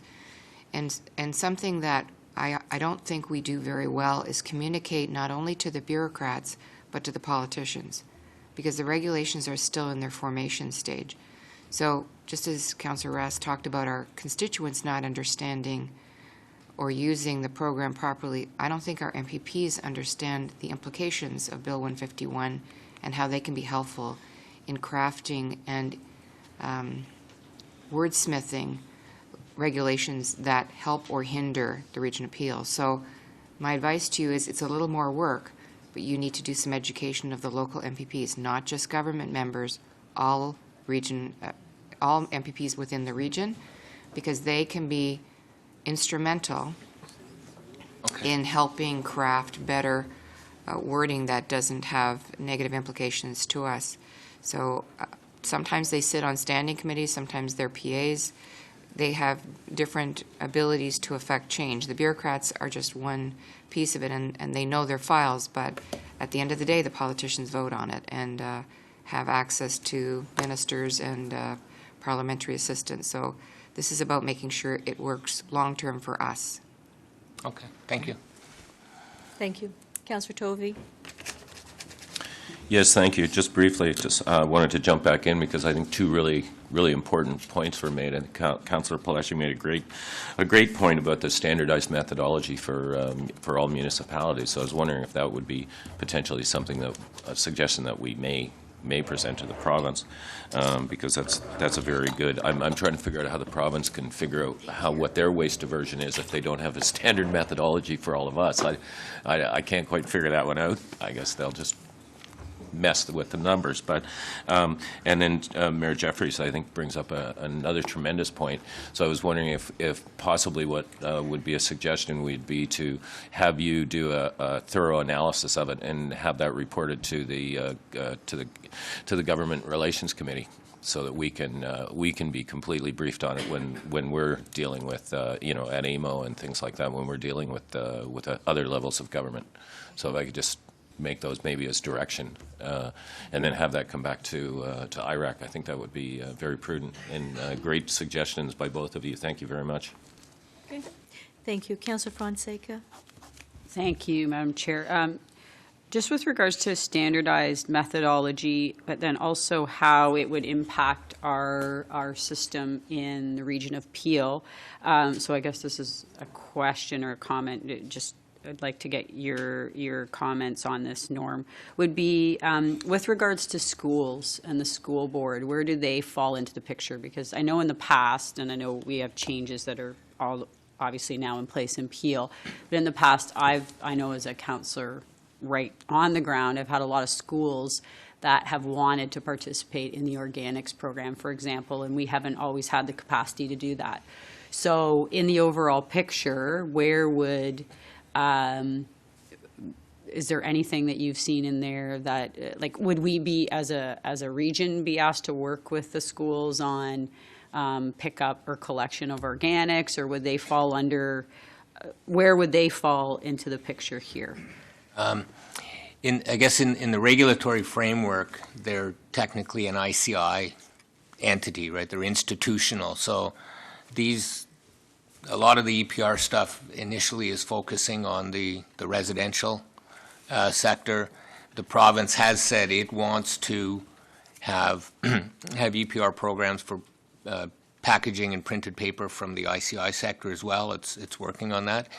But at the same time, there's a set of regulations on the books right now called the ICI 3Rs regulations. I think there's 3 of them that require all ICI kind of buildings, other than very small ones, to prepare waste management plans, diversion plans, that sort of stuff. They don't have a lot of teeth in those regulations about actually implementing them.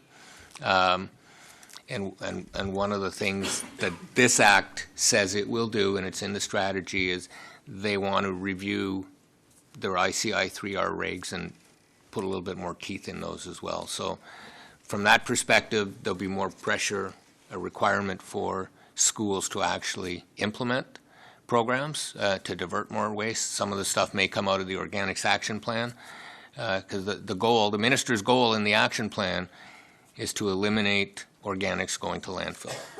Not 50%, not 70%, eliminate waste going to landfill. That's his goal. So everybody will get captured in that. And like you, we've heard some schools who want on. We've talked to some schools who absolutely don't want on. And, you know, there's some staffing issues about who brings green bins out, that sort of thing, that they're wrestling with a little bit on that. So. Thank you.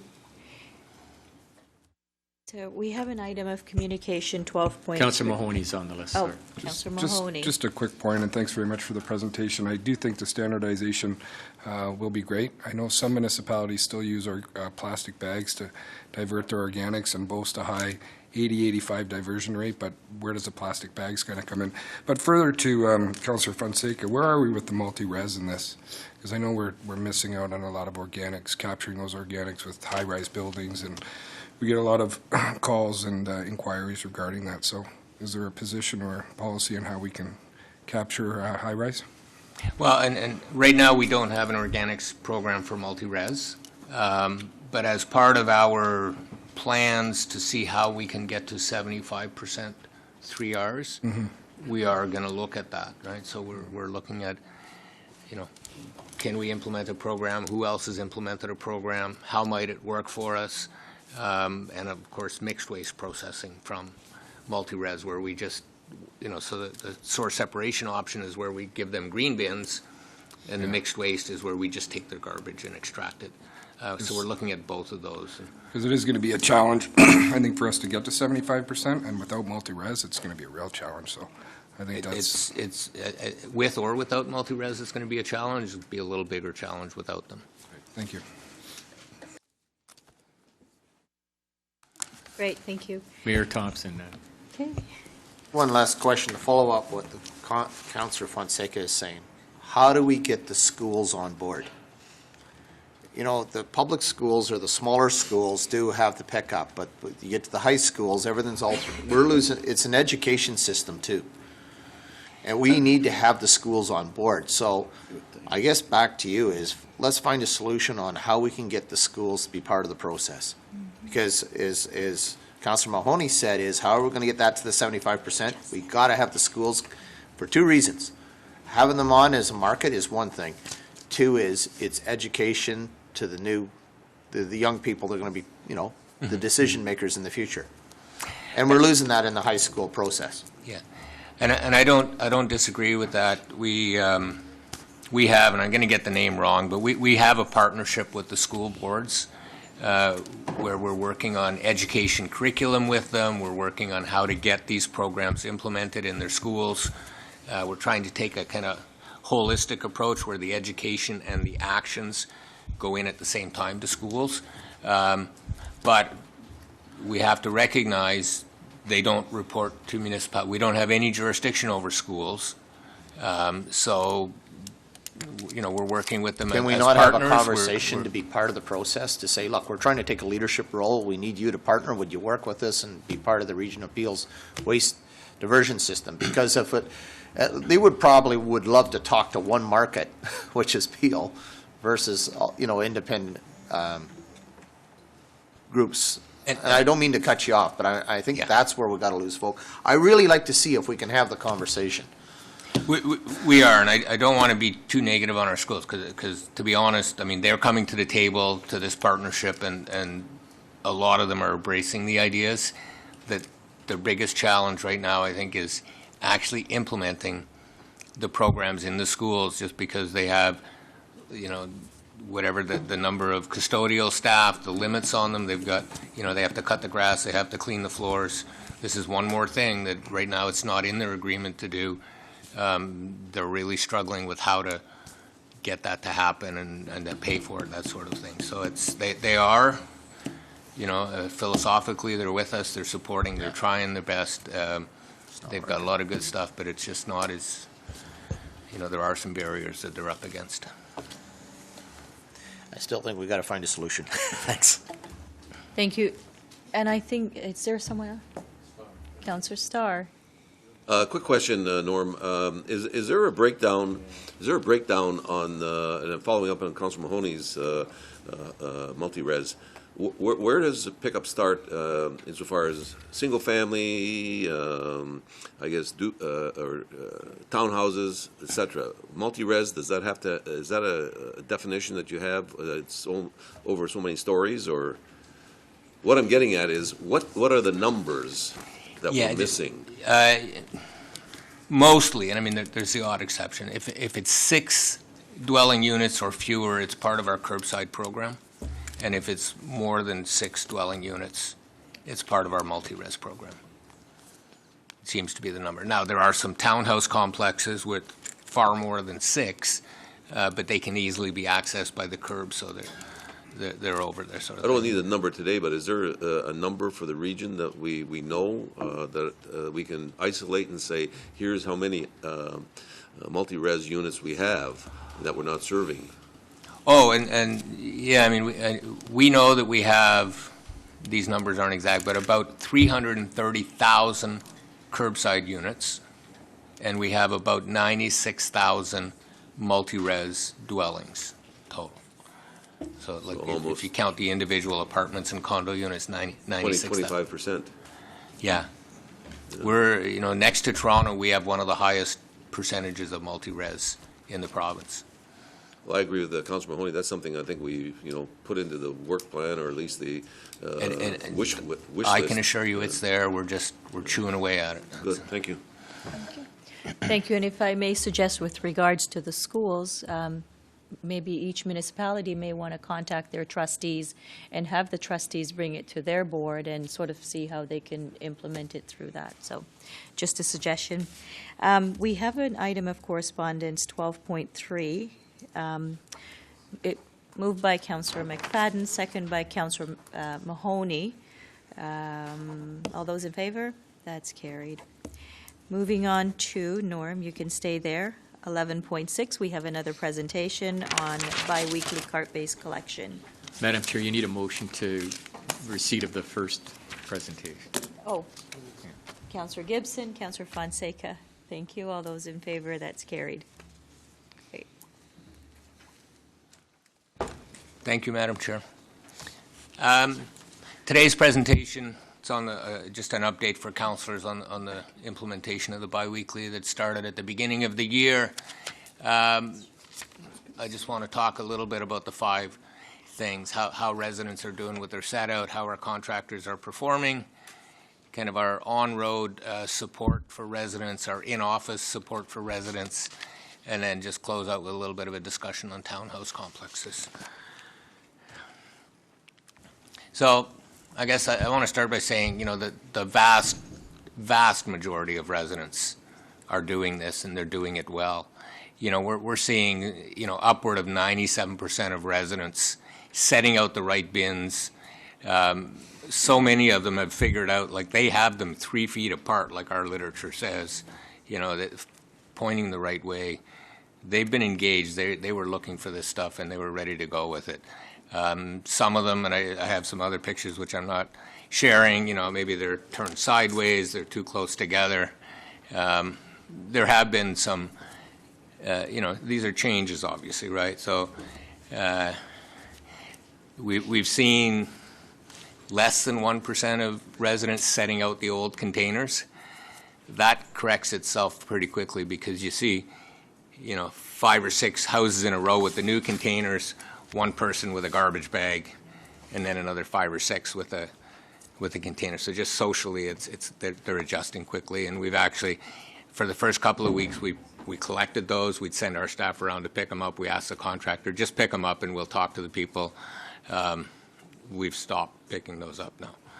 So people, they figured it out, and we'll go back, and our bylaw people will do their magic with them and, maybe pick it up one more time, but give them a pretty serious talking to about getting on with the new program. One of the biggest issues we saw, and this is getting much better, is late cart set out. Collection starts at 7 in the morning. People figured out, if their collection day changed from, Tuesday to Wednesday, that sort of thing. But what wasn't intuitive for them, if their garbage used to be collected around noon, they'd sleep in, they'd have a nice coffee around 9:30, 10, they'd go out and put their carts out or their garbage out, and they look out the window and they see the truck coming by at, 7:15, and they go, oh my gosh, and they go, running out. So that happened a lot. The first couple of weeks, we actually sent trucks back, and the trucks would go back and recollect streets where this sort of thing happened at kind of their cost, made them a little bit later in the day. Again, that's getting bad. The wrong cart on the wrong week, that happened, and our staff on the street have been helping people, knocking on doors, reminding them, asking them if they want to switch their cart, that sort of thing. And then just carts set out, if they weren't properly 3 feet apart, that sort of thing. So, we talked about this when council approved the program. I think we talked about it again when I briefed the new council on it. New cart system, bi-weekly, new collection days, new collection times, new drivers, new routes, new contractors. There were going to be some challenges, right? And we've had some. But the good news, we'll get into this, is they are getting fewer and fewer each week. So just on the contractor's performance, I want to talk about two different contractors. One is our collection contractor and the other is our cart supplier. Two new contractors, as I said, new routes, new vehicles, new drivers. They missed some streets. Sometimes they finished late. The late stuff people are a little more forgiving about than the missed streets. The good news is, and we see the yellow graph shows how many streets they missed, how many households were missed each of the weeks. So the first couple of weeks they were up close to 8,000 houses where they just missed them and had to go back the next day to get them. The third week they were down to 5,000, and the 300 is only the first couple of days of this week, but it's tracking. By the end of the week, it'll be far, far fewer than 5,000. So they're getting better. The contractors have GPS on their trucks that kind of track its movement. When the driver calls in at the end of the day and says, I'm done, the first thing the supervisor is supposed to do is go into his computer, look at the GIS or GPS thing. Every street that the truck has been down will be green. If there's a street on the route that he didn't go down, it'll show red, and he'll go, oh, sorry, you missed Main Street. The first couple of weeks, that system wasn't working very well. They're getting better at it now. So we'll see some improvements. Carts, I think you've all heard, some of the wheels came off. Some of the locks froze. Some of the statistics that we have, and I can tell you if a wheel came off my cart, I'd want it fixed just like everybody else. I mean, these are real problems. We kind of get it, and our people are doing the best to help people out. But if I stand back as director and say, how are we doing overall? How are the number of carts? I think, broken wheels, 0.05% of the carts had broken wheels. And mostly what happens is when they get delivered, people snap the wheels on. Sometimes they didn't snap them on properly. Had to be done later. Frustrating as all get out for the resident. That number, that's consistent with any other cart rollout across North America that we're aware of. We've been calling around to get statistics wherever we can. So it's not that the manufacturer did a bad job. It's not that the delivering people did a bad job. It's something that happens. Created a lot of extra work the first couple of weeks and a lot of frustrations for residents. The good news is by the end of the first 2 weeks, all the carts will have been collected once. So if a wheel's going to fall off, it probably fell off in the first 2 weeks. We're still getting the odd one. Maybe they were put on half right, so they took a couple of weeks to fall off. But we're getting out fixing them. I haven't heard back on the cart lock freezing issue. The cart supplier out of Montreal, they've been in town for a couple of weeks looking, trying to identify carts with frozen locks, that sort of thing, and figure out exactly what was wrong. Again, a very small percentage overall, frustrating for the people who it happened to. One of the possible reasons is These were delivered in the fall. They've been kind of sitting in people's backyard, rain, snow, water might have got into the lock over the 2 or 3 months they were there. And then it was very cold on the first day of collection, and it just froze solid. So again, they're trying to figure out what's wrong, and we'll get that fixed. But in the meantime, we're sending people out to replace carts and stuff like that.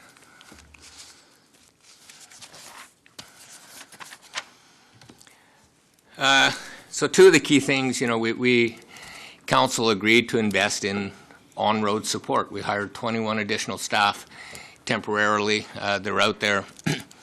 Part of that reason, the graph that I show up there actually came from our pilot that we did a few years ago, where we tracked the number of kind of incorrect setouts and issues on a week-by-week basis. And you can see the purple line. The first week there were a lot of issues.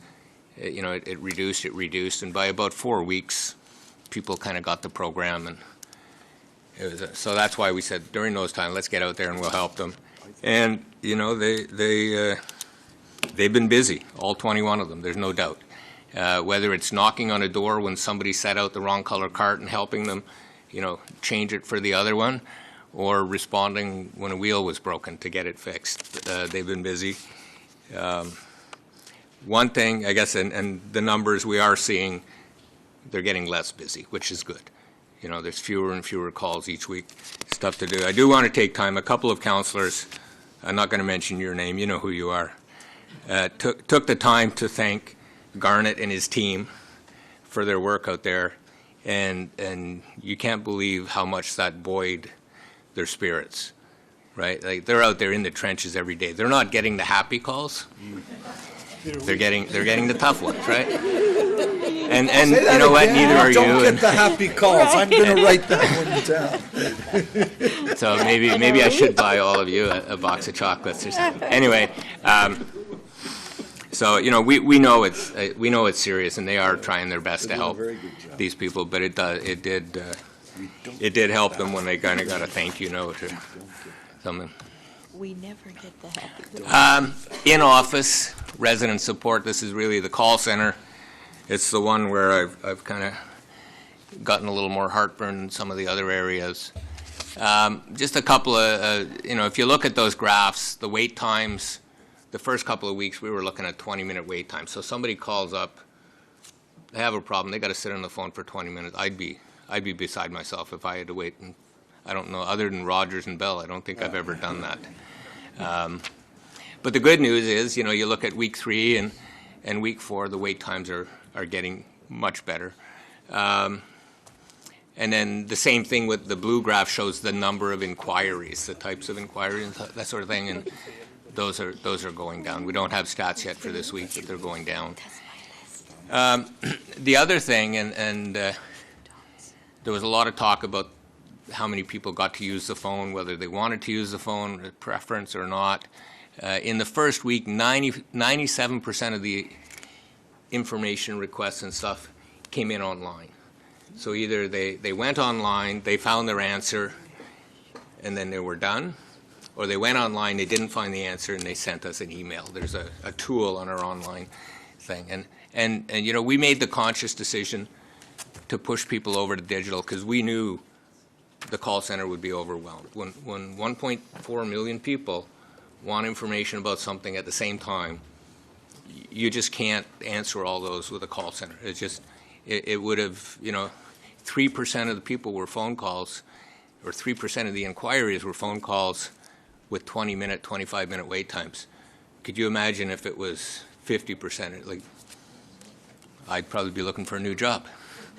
But I know that was a frustration of a lot of people, and I know it was a frustration of some councillors, and I appreciate that. But on balance of the choices, I think it was the better one, and the other frustrations would have been even more difficult to deal with.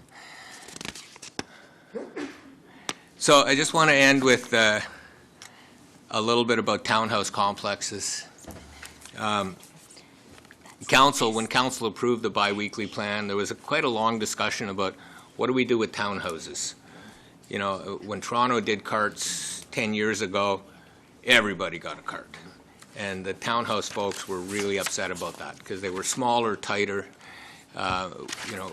We kind of looked at townhouses and identified 30,000 units, so about a tenth of all of our stock, where maybe carts weren't the best solution. And what council decided was, let's play it safe and not put them on carts day one. We put some opportunities in there for them to ask to be switched to carts, which is great. So, and we've heard from some people who want to be switched to the cart system. But they did not get carts, other than the green cart. They didn't get carts on day one. And we also decided back then that to kind of limit blowing litter out of the blue box, that they would be converted to blue bags. So we've got a few calls, quite a few calls actually about that. So those were the two things. They were given 104 bags, 2 bags a week for 52 weeks to kind of help them transition. After that, they'll have to go to the store to buy their blue bags. And these were all things that we had decided and were doing. So any complex, any townhouse complex that wants to switch to carts, they can ask. The rule is they have to get their condo board to agree.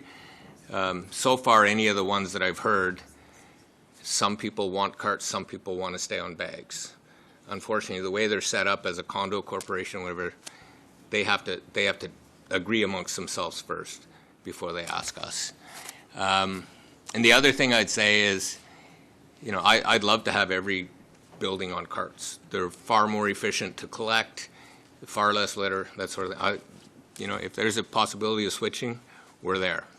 But they do need to get kind of support of the group, and it's going to have to wait, unfortunately, until we finish the initial launch stuff. The 300,000 curbside homes, like the ones we're dealing with now, we're still, you saw the call numbers have dropped off. They're still not at zero. We still need to pay attention to those. Starting in April, there'll be some cart switches and stuff like that. It'll keep us busy. So my sense, it'll be probably around mid-year before we start switching townhouse complexes. If they can get their kind of stuff together, they're all welcome to put in a request. If we can do them sooner, be happy to. But I'm just not sure we'll be able to with the staff we got. The other point I was going to make, and I didn't, I'll just make it now before I go to the next slide. There was an article in the Caledon paper about a week ago that I thought was quite interesting. It was written by, the reporter had interviewed 2 ladies. Each one of them had long driveways. One of them was 80 years old. And their position was, it's a change. We dealt with it. They came up with a bungee cord system because they often pull their garbage, drive their garbage out and stuff like that. And to me, it brings to mind this change, everybody had to adapt to it across the region. Most of them, and this is what makes me feel good, is most of them took on the challenge and found a way to solve the problem. They all had to find a different way to store their bins. They all had to find a different way to get them out.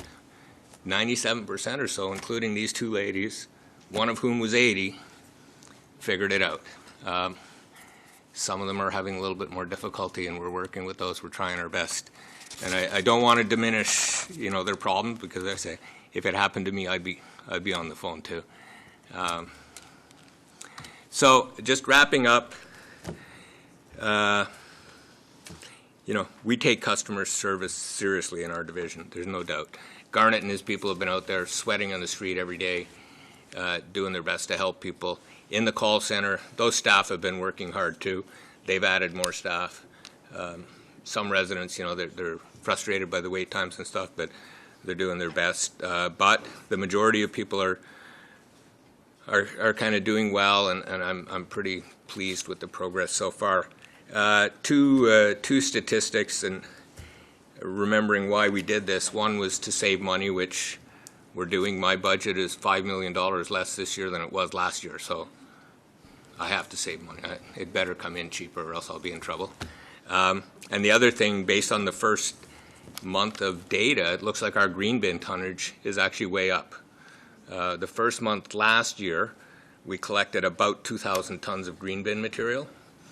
we're already over 3,000 tons this year. So, that's a 50 or 60% increase in green bins. So that was the other main reason, was to get people using green bins. So we still have work to do, and once we kind of get through the initial launch stuff, and we'll start working on more communications about making sure you're participating in the green bin, making sure you're not putting contamination in the bins, that sort of stuff. So, and that's all I have. Okay, and we have a very long list. Councillor Tovey. Thank you, Madam Chair. Yeah, hot topic, Norm. You'll probably be there for another hour and a half, which is great. The first thing I'm going to say is thank goodness it wasn't last winter. That's the first blessing we have. I've been telling all my residents it would probably take 6 to 8 months to get this thing really, really smooth. But I must say we've had probably more compliments than we have complaints, which is really fantastic. Just wanted to bring up a couple of points that residents have been bringing up to me. One is I have some older residents, well, like my wife and I, we don't really put up much garbage anyway, and they're actually starting to share garbage bins. So they'll just, like two neighbors, they'll just put it all in one bin, and the husbands will take turns each week taking the garbage out because they really don't have much. So that sort of helps with the workload. One thing that we never talked about in any of our discussion we had on the organics bin, we had these great videos on, really funny videos on raccoons trying to break into them and everything. Squirrels. So that's one of the things I'm getting is these squirrels eating through the green bin, just enough, nice little perfect hole so that they can get in. So I wondered if there was, sort of anything for that. And then the third thing, and it really doesn't have a lot to do with the new collection, but does have to do with collection, is the city of Mississauga. We have an app for all our snowplows, so you can go on the app and you can see exactly where the snowplows are, so you know exactly when they're going to be getting to your street because you can see them on their routes. Have we considered squirrels? And compliments to the staff. Please take my compliments back. And what are we going to do about the squirrels? And are we looking at possibly in sometime in the future having an app on the trucks so that residents will be able, if it doesn't show up, they don't have to panic, or if they get up in the morning and they see the truck, the truck's not going to be here for an hour, so I can have my coffee, that kind of thing. So if you could comment on that. Squirrels, yes, we are looking into it. I don't have an answer yet, but you're right. They've eaten through. I've seen some pictures where they've eaten through. Very persistent. I wouldn't, it'd have to be pretty good food for me to sit there and chew for the amount of time, but they do it. I've watched a squirrel in my backyard chew through a half-inch thick plastic to get into a bird feeder. But so, yeah, we are looking at that. The app, we have talked about it, and it's something I would like to do. We have, technically we have the ability, our contractors are doing it. I've looked at the one we have for snowplows, and I would like to do something like that. I can't really commit to when just yet. We need to make sure we get any bugs out of the system first, and then develop something. But I think it'd be great for a resident to look and get a sense of where it is. We'd have to work, the system right now, it's owned by our contractors, so we'd have to work with them and come to terms. Thank you. Councillor Gibson. Thank you, Madam Chair. I just want to say, with all the confusion that we had in the first couple of weeks and all the complaints we all got, I think the staff had done a phenomenal job in responding the way they have. I only had one complaint about a response from staff. Everybody else seemed very happy. In fact, I think one person copied your staff and said how marvelous a job they did do on responding. So that's a really good news story. Considering the new contractors, new program, and all that kind of stuff, I think it's tremendous. I just want to, I'm not going to go through all the complaints. We'll be here all day if we went through all the complaints. But the biggest complaint I have gotten from people is that they think recycling should be every week and the green should be every second. Now, that may be because people are still putting things in their recycling bags or containers that could be put in the green bins. I'm not sure. Because now, I've just hurt myself. I didn't even know myself until last year that we could put pizza boxes in green bins. And so my pizza boxes were going into recycling for the last while. And I think I pay attention to this type of stuff, so maybe, the information was going out there and it wasn't, but there's a lot of other things too. So personally, I think we should be recycling every week. I don't know, I wasn't here when the decision was made to do it every second week, and I'm not sure what the reasoning was, but that's the complaint, the biggest complaints I'm getting is that, and you saw it, in fact, just yesterday, I witnessed as I drove to work in my ward, a lot of the blue bins, because yesterday was our blue bin day, was overflowing of people, because 2 weeks was just, I guess, too long for all the stuff they're putting in there. So I'll just throw that out there, and, you don't have to answer it, just as something we may want to look at in the future. Okay, and we will, we do plan to keep an eye on the volumes in the blue bins and stuff like that, and if they are consistently overflowing, we'll have to, we don't want people to start putting stuff in the garbage because their blue bins are too full, so. One person said that to me, for now, he was so mad, he said, for now on, I'm just throwing it in the garbage. If that's what you want, I'm throwing it in the garbage.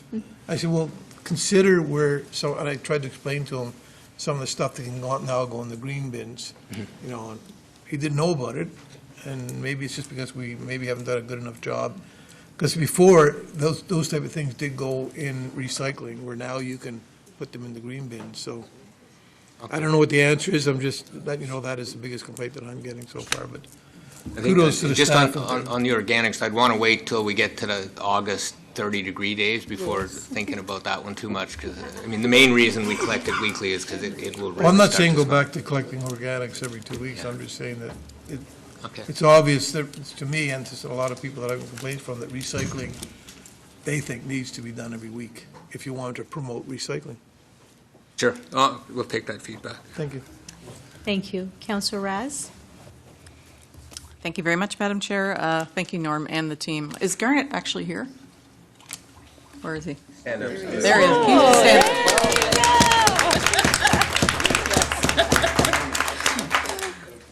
You know what, my background being customer service at one point in my life, I think from that perspective, we have been very responsive, and I appreciate it, because it certainly takes a load off our shoulders as well. So I do appreciate the response that the region has been providing. A few questions that I'm just going to echo Councillor Gibson's remarks about there's a lot of homes that have a lot of overflow of the recycling. Is it okay to put out extra blue bags? Right now, it is. If you overfill, if your blue card is full, you can put out blue bags and they'll be collected.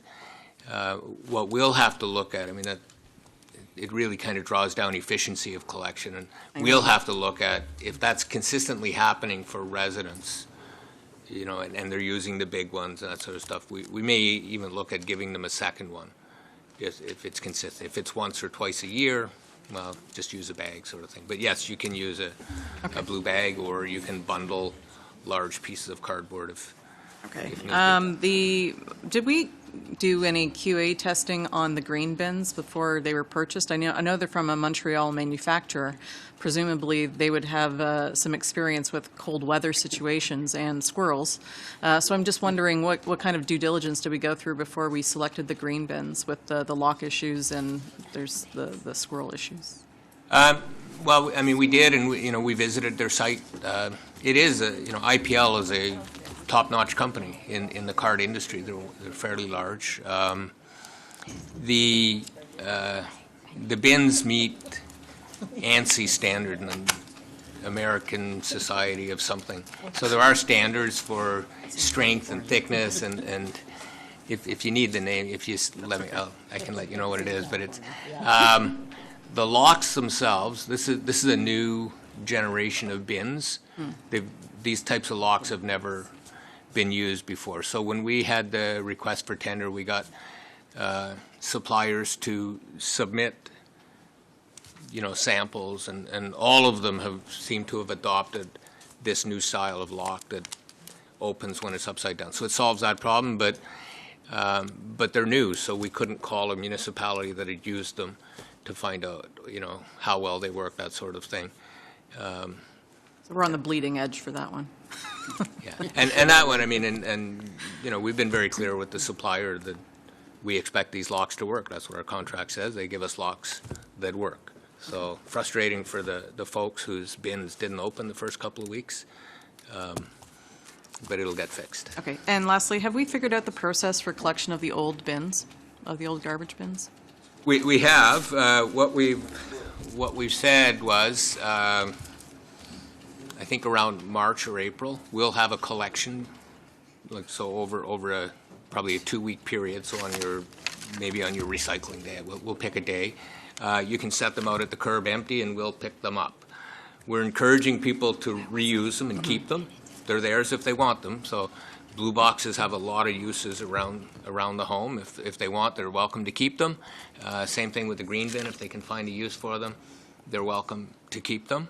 Right now, if they can't wait till April, they can bring them to any of our community recycling centers and drop them off for free, and we'll accept them. We're recycling those. But around April or somewhere in the spring, we'll have a dedicated collection where they set them out. We'll have trucks go around. We're already, we've reached agreement with some communities up north where they just can't afford to buy blue bins. We're going to give some of our best, the ones that come back that are in the best shape, we're going to donate them to these communities so they can start a blue bin program. Recycling. Great. Okay, thanks. Which is kind of cool. Stuff like that, and the recent stats on the organic bin increases, the volumes. I think those are things that our residents probably want to hear about. So if you can share those things with us, that's appreciated. Sure. Okay. Thank you, Norm. Thank you. Councillor Sato? Thank you. And I want to thank Garnet as well for being so responsive. You deal with the number of complaints that come in very quickly and effectively, and we certainly appreciate that. One of my concerns, and I ended up calling Dan on the first week, on the Tuesday after my office had over 300 emails and calls from residents who had either couldn't use their bins, it wasn't collected, and I had quite a few streets that it took 2 days later to get collected, and Garnet did get everything collected, but we didn't have the information of what to tell residents to do. Our staff did not have, a nice little card in front of them that they were given to say, if you get a call on this, do this, etc. My assistant tried to call in, and she called on the other line, and she left the phone on. It was 45 minutes, and she finally gave up. She never got an answer. We didn't know that the staff we were trying to reach were out on the road, which, you were out there making sure everything was happening, but we were not able to access that information. So our staff were really, and I was short-staffed that week too, which didn't make it any easier, but she logged 300 emails and calls on the one day of the first day of pickup. And once we finally got, when Dan and I connected and we got that communication, he explained about the GPS system, that they weren't working the same way as the old ones, so you didn't know what streets had been missed on the first week. But we just didn't know what to tell people, whether to leave their carts out. I just said, leave it out. We'll get it at some point, leave it out. But it was, I guess we had a lot of broken wheels and carts that first week as well, that first day, and we just didn't have that information. So I appreciate that you did have that meeting on the Friday, and after that, you started sending out those regular daily updates, which was appreciated. It was just that first day, and I guess because we were early in the week, we were the Tuesday pickup, so everything was really new. But it was really hard for the staff. One of the things that I had residents posting on Facebook saying, the guy went over, I don't know what this automated system is, because he had to pick up the bin, he took it to the back of the cart, it's not automated.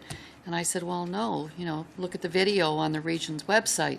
They pick it up and they dump it in the front. Well, the trucks we have in our area don't pick it up and dump it in the front. I happened to last week be following the, and you did give me the explanation, we have 2 different contractors, and I was following the organics guy, and as I was following him, I was driving down the street, and I was dodging green bins that were lying all over the road, on their side, not on the curb where residents had placed them, and there were 3 people with a truck, And he got out, he walked around, he picked up the bin, he brought it around, put it to the back of the truck, and I had to go past, so I didn't get to see how it was dumped. But I was hearing from residents, well, it's not very efficient, he's doing this, and then I guess as he was putting them back manually, by hand, he was just tossing them, and they were just all over the place. Garnet, you responded really well, and I know you've gone after the contractor on that.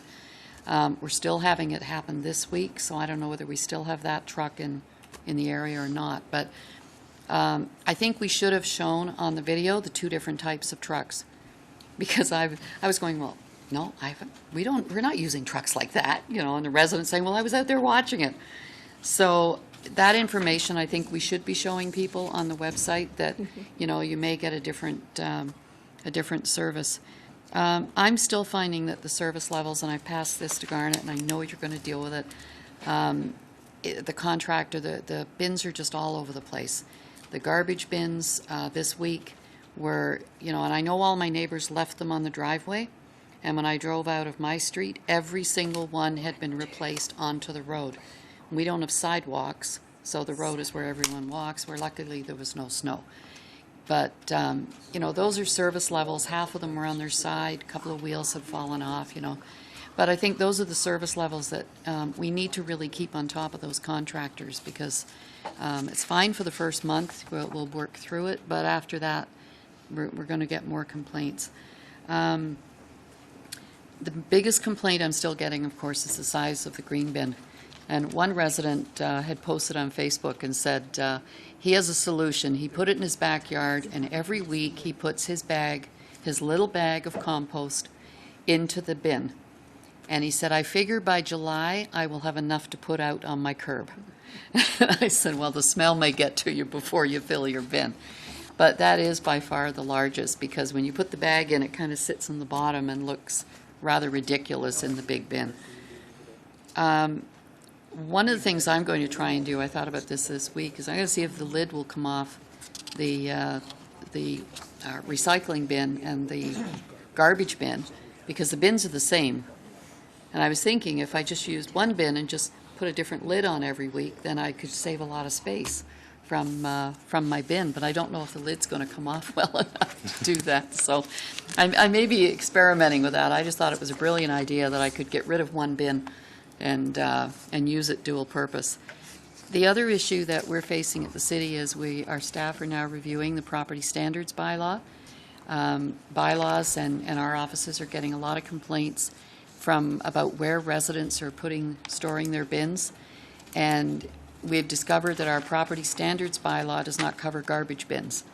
So our bylaw enforcement staff are reviewing the bylaw, and we're going to have a report coming back to council to include the placement, the storage of garbage bins in our property standards bylaw. And I had a couple of calls. I didn't have a huge number, but apparently bylaw enforcement has been getting a lot of calls.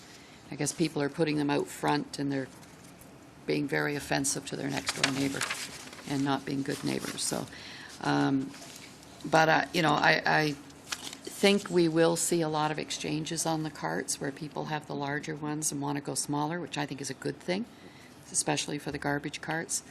And again, Councillor Raz asked the question about what do we do with, you know, how do they get rid of the ones that they already have?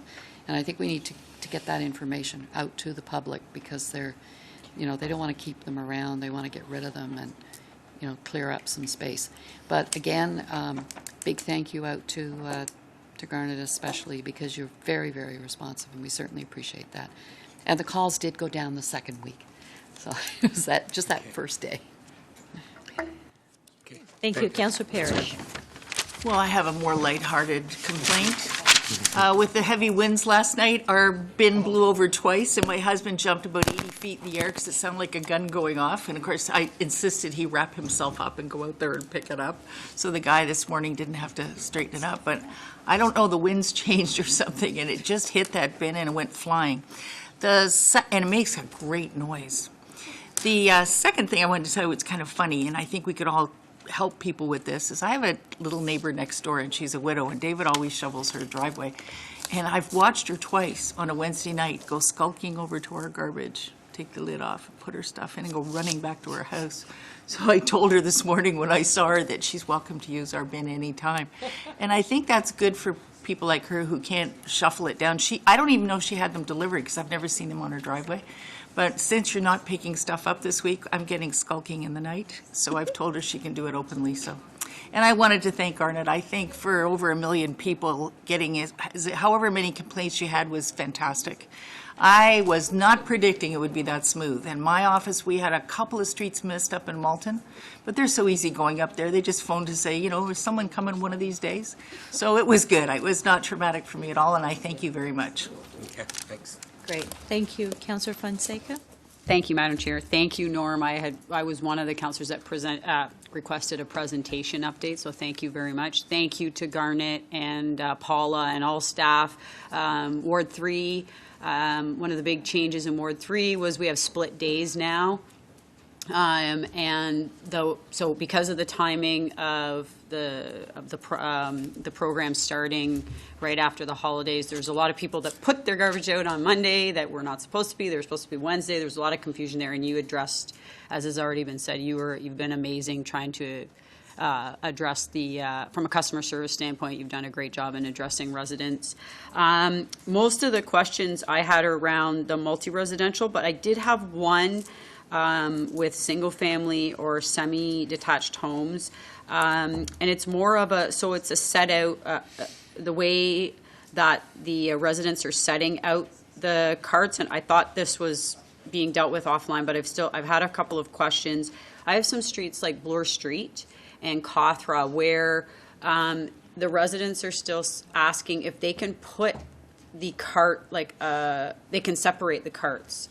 So if they put their organics and their recycling weight, it's going to be more than 3 feet apart, because backing out, from a safety perspective, backing out onto Cawthra or Bloor is quite dangerous. And if they put their carts right side by side, they can't get out of their driveway. So they've kind of had mixed messages on that. So just pass that to you, that it can be worked offline. I thought it was being addressed, but I just want to make sure that they're able to separate their carts, because there's just no way that they put them side by side, then to get out of their driveway, then to separate them, they feel they're in a dangerous position. They can't put their flashers on or anything on Bloor or Cawthra. It's very dangerous for them. So that's one thing from the single family homes and semis. I did have questions from the multi-residential. When will we get an audit report on the actual bins back? When will you bring back? When the bins are going to be audited, what's in them, the contents of the bins? Well, I mean, we're already starting to do some facility audits, but it'll probably be at least after the first quarter, because I want to get a little bit of data before we start. Okay. Okay, because one of the questions I had for multi-residential was when the pilot was done in Ward 3, there was a pilot, but there was no carts in the Ward 3 pilot. But with multi-residential, the questions they had was the size of the organics were the smaller organics bins. So I've had a lot of multi-residential say to me, well, the bins are very large, like Councillor Sato was saying, I'll just, for the amount of organics that I have in the summer, I'll compost, but in the winter, it's just easier for me just to throw it into my garbage bag, and they don't have carts. So I've said, try it out, try the organics out. I encourage you to do that. But they were saying, well, when is there going to be an audit coming back? So you're saying it's going to be probably 3 months where we'll get some of that data back? Yeah, I mean, to be fair to everybody, in the first couple of weeks, it's a new system. People are making some mistakes.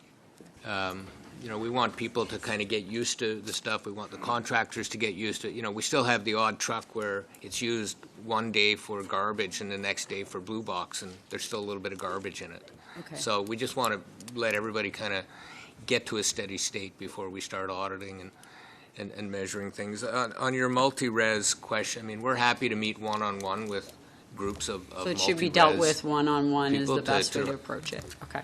I mean, as a group, not all the individual residents, which we can do too, but it's.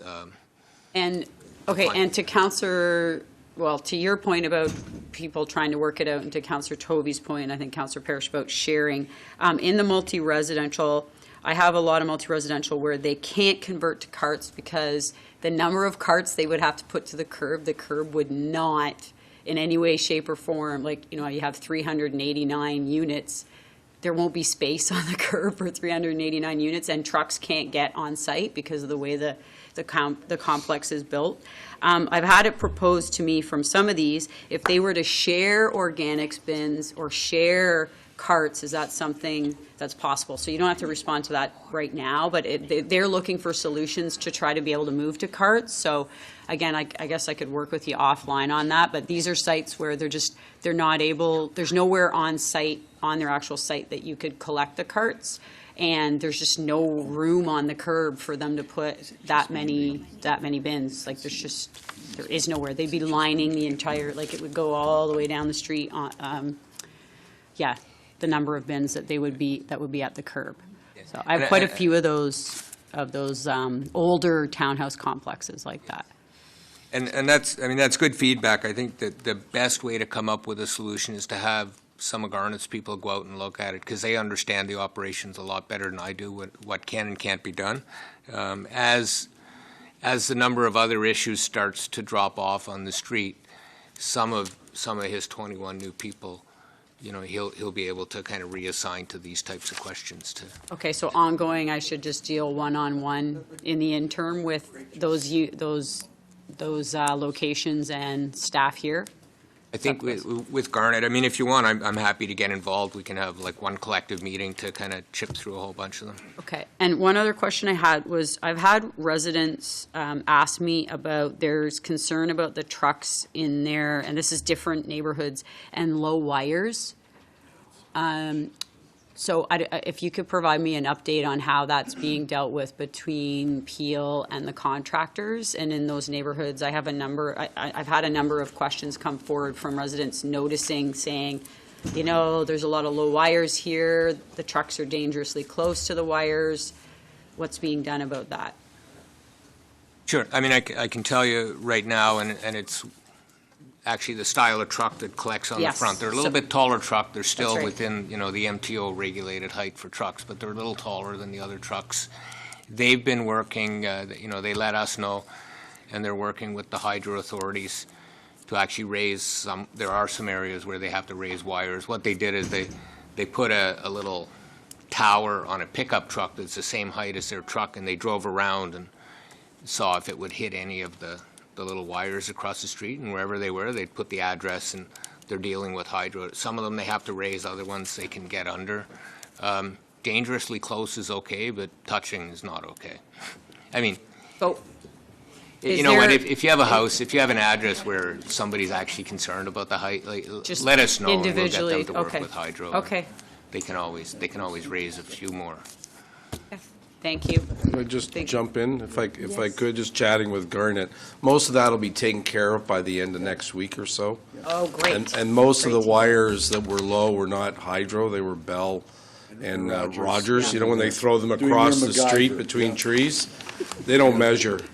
And we did actually remove some internet connections in the first week, but Garnet's indicated they've been working very well between the contractor and all the utilities. Thank you. So we should be pretty well done. And that's why some of you saw different trucks, because the contractor actually brought in other trucks, the traditional rear packers, to avoid, taking out people's internets and power.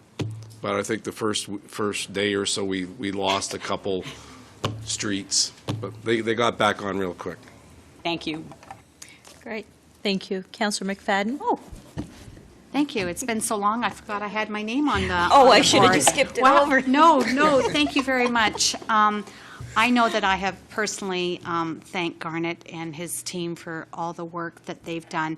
This 3 weeks has been challenging, but I think considering what we've gone through and the overhaul, I think they've done an excellent job.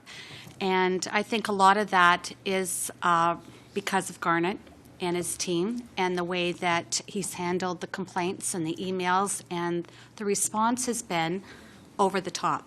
And like Councillor Raz, I came from an environment where customer service was number one, And certainly they were one of those people that you had on hold for 25 to 45 minutes. And that's just not the case here. I mean, I just was looking at my email now, and he's responded, and he's sitting here. So it's wonderful to have that kind of connection. Nice move, And- Garnet. Yeah, way to, yeah, that's okay.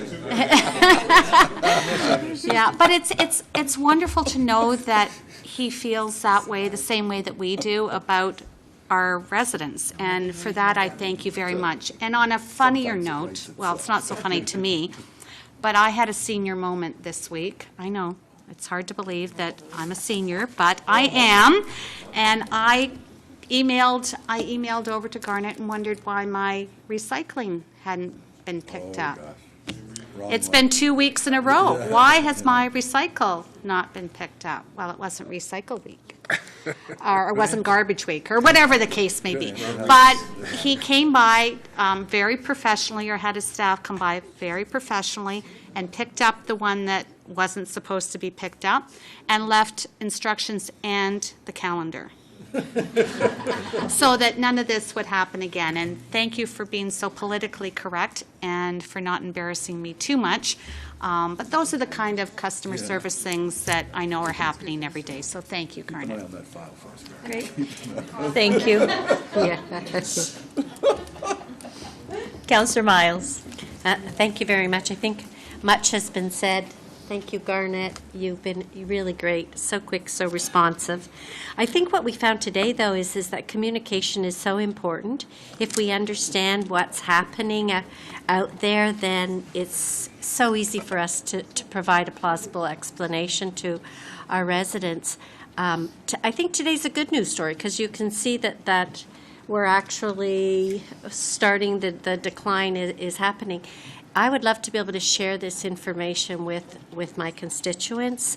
So is it possible to have communication services do up a, maybe sort of a quick thing with key messages showing the impact, the fact that composting is going up. That's really the good news stories that we need to be sharing, and the reason why we're doing this, because people, a lot of my emails are saying, oh, you're cutting my service and we're not going to get a tax reduction, are we? So it would be really nice to be able to start sending out some positive messages through social media, but also just to those that have called me or contacted me, I would love to be able to send them out something and say, as a result of the program, this is what's happening. Thank you for your patience, that kind of thing. The townhouses, did we send out separate letters to townhouses and multi-dwelling units? We did, yeah. We'd sent out letters to the curbside folks who were getting 3 new bins, and then we sent out separate letters to the 30,000 people who were not. So they did get a different set of information. Okay, so they did get it. So unfortunately, I didn't get that message somehow. Sorry. No, it's not your fault. I'm sure you sent it to me. I just missed it and everything. So would you be able to send me some communications in regards to what we're going to be doing with townhouses and multi-unit dwellings? And even, if we could even be looking at sort of doing some unique solutions with individual units that want to do something. I think it may have to be some kind of a central waste area. Municipalities need to be looking at this in the future, too, when we're getting applications in front of us for multi-unit development or townhouses, whatever. The plan should be incorporating some type of a central waste area for pickup of garbage. It would be so much easier. I don't know if you've had the chance to go to Florida and stay in a condo. Usually that's what they have. They'll have a central storage area. You take your garbage and you throw it in, and that kind of a scenario might be the solution for the future. So I would love to see us start exploring some other opportunities there as well. So other than that, everything, recycling for me is an issue. I fill my bin before the 2 weeks is up. So I think that might be something we're going to have to look at. But thank you all very much for your response, and any communications you can give me would be really greatly appreciated. Okay? And we can develop that, yeah. Thank you. Great. Thank you. Councillor Starr? I want to make a formal announcement today with respect to the opening of carts and the green ones and all the rest of it. And the three of us here, TST, that's Tovey, Starr, and Thompson, have just formed the RAS Corporation. That's RAS. And what we're going to do is, if you can't open those locks, you rent a squirrel from us. So we'll deliver. It's you know what's going to happen? They're all going to call Raz instead. That's what's going to happen. It's going to be environmentally friendly, and they're going to be trained. So anyway, RAS, rent a squirrel. Let's hope it goes that. Actually, I have to. I'm going to do what many of the other councillors feel is that you folks have done a great job. You know, we had matter of fact, you did a great job on where we clipped the wires, we fried the guy's meter and all the rest of it. You know what? I can't believe between Hydro, yourself, the contractor, in 2-3 days, the whole thing was worked out. And that's the sort of service I think people are there, and the person that had the problems is ecstatic. And I've had others that you've gone and visited, or Garnet, that you've sent staff, I guess, and all I've had is compliments. I don't know, maybe I'm on the wrong side of the tracks or something, but I'm not getting a lot of complaints. And the only complaints I'm getting is the bins where they're too big, too small, whatever. And then as soon as you question them and find out, did you actually order those or was it a default? Oh, I didn't know I could do that. Okay, I'll wait. And so I think that part of the program will work itself out. It's much like, I guess it's much like learning to drive a standard shift car. You know, it's going to jerk along for a little while until you get all those gears working properly. And then finally you figure out there's 1, 2, 3, and clutch in, clutch out, and it all works down the road. The cart colors, you know, everything I see, you see the black, the blue, the green, but the cart colors are basically black, right, with a blue lid. Yeah. Well, except the green ones. And I mean, we did that on purpose to kind of manage the cost when people start exchanging. 'Cause, you know, we knew not everybody was going to choose during the selection period. Some people would want to change it. If we had blue carts and black carts and all the people with larges went to mediums in one type, we'd have a bunch of larges just kind of sitting with nothing to do with them. Yeah. So this way we can switch, you know, garbage to recycling so that we minimize the number of new carts we have to buy. We just have, you know, the contractor will switch the lids and stuff like that. So, and there are, you know, I know in Ontario, most Toronto, they're fully one color, that sort of thing. If you drive around the U.S. a little bit more, you'll see a lot more of the ones with just gray carts and different lids on them. That's a good answer, because I'll respond with that. I think the thing we could have maybe improved a little bit is to have marked on the cart lids. I've had that comment. Which cart do I use? Well, you know, go back and take a look at the color. The black one's for the garbage, and the other one. And I would think that if there had been something that was even stamped when they thermoformed them or whatever, you know, garbage. You know, the lids are the key. And also on that, I would have suggested that, you know, on the lids, 3 feet apart. You know, keep the 3 feet apart or something. I mean, maybe for your next order or as you go through it, you know, they're very minor points, but a lot of people just don't take the time to read the brochures that you sent them, unfortunately. So if you make it easy when they're hauling that cart out and there's something on there 3 feet apart, it may help a little bit. The other thing I was going to suggest is I've seen in the U.S. where they have separated the recycle and the garbage, but they're much bigger bins, and it's still picked up by the municipalities. And as for the multi-res, I think we're talking about before, where rather than a whole pile of individual carts, and they used to have this, by the way, in the complex that I'm involved with down there. They used to have 20 of them. Now what they've done is gone to steel bins, basically, that are marked and for the multi-res and townhouse, and it takes a lot more garbage, a lot less time, and it's still being picked up down there by the municipality. So I just throw that out for future deliberations, that may work in a tighter spot where somebody thinks that, as I think Councillor Fonseca mentioned, you may have 20, 30 of these things. Well, it'd probably be better to have 1 or 2 or 3. So anyway, other than that, I think the programs were working real well. I think in the next month or two, it'll be fine. So compliments.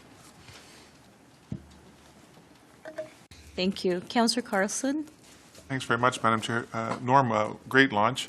And Garnet, nice to see you. You look a lot older than your picture from 2 weeks ago, buddy. So I'm hoping it'll turn out just perfectly. Actually, I had a great launch, just maybe 24 calls at the most, not all of them mad. The interesting one of the townhouses, do they still get their old green bin? Like because I'm getting the feedback that you can't do any green bin. If it's all manual, do they still get the... If they got a new green bin, they should be using it, because it will be an automated truck come around to collect that. But for the ones who don't, I'm getting calls that are saying, we want to carry on with our, kitchen waste. We'd like to have a shared one at the very least. I think Chris touched on that.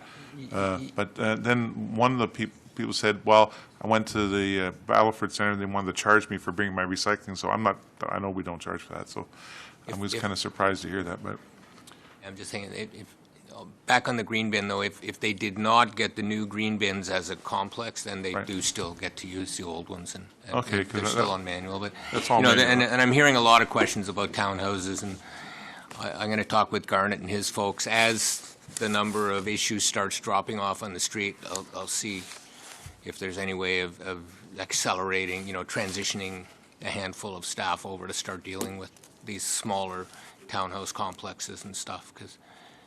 And when the time comes for the exchange in April, I hope I can call somebody over to my house, because I'm getting the green bins dropped off and they're behind my garage for people who don't need them. I saw one going down Church Street by itself, the big one, and I got to the other side of it to see there was a 4-foot-tall lady rolling her like this, but it would have been an interesting movie, but the green bin, the Invasion of Streetsville. But I think they picked some of the big ones because they were the same price, right? So we'll be swapping them out for sure, some of those big ones. Just on your point, if any councillors are getting people giving them, old green bins or blue bins and stuff like that, and you don't have, give us we can come out. You shouldn't have to store. Oh, I don't mind. I think it looks good. A few is okay, but if it gets too much, give us a call. No problem. I'll finish collecting them first, but we're not throwing them out for you. Thanks very much. Thank you. Councillor Spavieri. And that takes us to the end of our list. Bring it home. Bring it home. I'm very happy because I'm really hungry. So I won't take long. Short and sweet. Yeah, I just thank you very much. And also I have to say that I had a number of calls. I usually forward on to Leanne to deal with about the size, mostly about the size of the carts. But one of the things that I'm really pleased about is no one is criticizing the carts at all. I think that everyone is happy about. At least no one has complained about the service changing, the conversion. So that's a great sign that people are accepting the service, the change of service of the method of collecting. The only comment I have maybe is with the organics bins, and I know that people have mentioned to me that they're too big and they don't fill them up, and I know that they have to be that size because of the pickup. But we thought about doing a survey to see exactly how many people are actually maybe filling them or have filling them. Perhaps we can look at maybe doing it bi-weekly in the wintertime when to save a bit of extra money. Yeah, when we get around to doing our curbside audits, we'll look at things like that, and we're gonna cover a number of weeks, because we'll find some residents don't set them out every week because of the size, but maybe every second or third week, that sort of thing. So we'll keep tabs on that. Great. And I think, just your comment about people liking it, that's what we found during the pilot, right? So we kind of we kind of expected it. We knew there'd be some turbulence, but Great, thank you very much, Madam Chair. Great, thank you. And just very quickly, Norm, one suggestion, the calendars that you put out, maybe you might want to add to it, or is it possible to add to it when you'll be picking up the old containers? So then this way people would know. I don't know. we can, and when we're talking about some of these different communication things, we'll put something out about that just so that Great, they're thank aware. you. And I also would like to thank Garnett and staff for their quick response time and very efficiently responding to our residents. Garnett, we get all your notices on a weekly basis, what neighborhood you're going to and how that's working, so thank you very much. Well done. Okay. You know I won't be able to manage Garnet after this. I don't know if he'll fit through the door. His head is no, but he's doing a great job. Both Thank you. I himself appreciate and his that. team. Thank you. Okay, moving on. Item 11.7, moved by Councillor Yeah, Scrovier. motion to receive again. Oh. On the, On 11.6. 6. yes. Moved by Councillor Gibson, second by Councillor Inika. All those in favor, that's carried. Thank you. Moving on to 11.7, moved by Councillor Sprovieri, second by Councillor Miles. It's local improvement in City of Brampton, Ward 10. Are there any speakers on the board, Mr. Chair? Nope. Okay, all those in favor, that's carried. Item 11.8, moved by Councillor Madero, second by Councillor, oh, he's not there. Councillor Mahoney, second by Mayor Jeffrey. City of Brampton, Ward 3, professional engineer service for condition of assessment of the steel segment of the Beckett-Sproul 1,500 millimeter feeder main capital project 14-1405. All those in favor? Opposed? Carried. Item 11.9, moved by Councillor Downey, second by Mayor Thompson. Compliance support agreement for Holtawa Country Club, Town of Caledon, Ward Holtava. Town of Caledon, Ward 2, all those in favor, opposed, that's carried. One item, of course, correspondence, moved by Councillor Fonseca, second by Councillor Kovacs. City of Mississauga, receipt recommended. So All those in favor, opposed, carried. Thank you. Back to you, Mr. Chair. Well done, Madam Chair. Thank you. Other business, this, Councillor Parrish, this is your time to raise that item? For other business. Yes, okay. She's Councillor Ross? bossy. No, I have leadership skills. Nice. Sorry. You read that on Facebook, didn't you? My kid has the shirt. Yeah. It would fall under Public Works, so I have a question back through the chair, through to staff. When there is a major change to a water bill, like changing the account number, can you please let councillors know in advance that it's happening? Because a lot of people are paying their bills using the old account number. They just look at the bottom line and pay it. So if you can at least give us the heads up that the change is being made, and it may have been mentioned at one point in the past, but I think many of us here weren't aware that the change was being made, and I received a lot of We'll calls. take the note. I think we did talk about new account numbers, but Yeah, just didn't- before it yeah. happens, just send us a little note, Yeah. and we're prepared. thought we did, but Thank you.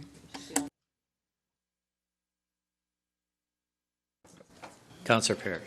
Yeah, I would just, as I stated before, like to have council's permission to extend the fluoride committee to one session next week so that we can do a debrief. I would appreciate that. There's been a lot of questions raised. Yeah, fair enough. Oh, and I have Councillor Toth. and I have a question at the end, once you call the vote. Okay, well, before I call the vote, Councillor Tovey's on. Yes, thank you, through you, Mr. Chair. Yeah, I guess I'm probably like most people here. I have a lot of questions about this. So I'm just, I like your thought about extending the committee, but honestly, I think the committee's mandate really was to just set up this one session. And, you know, I looked at it, and we've had a total of, the committee sat for a total of 4 meetings for 88 minutes total, and then we had a short one day that some of members of council could get to for a certain amount of time. A lot of members of council didn't get there.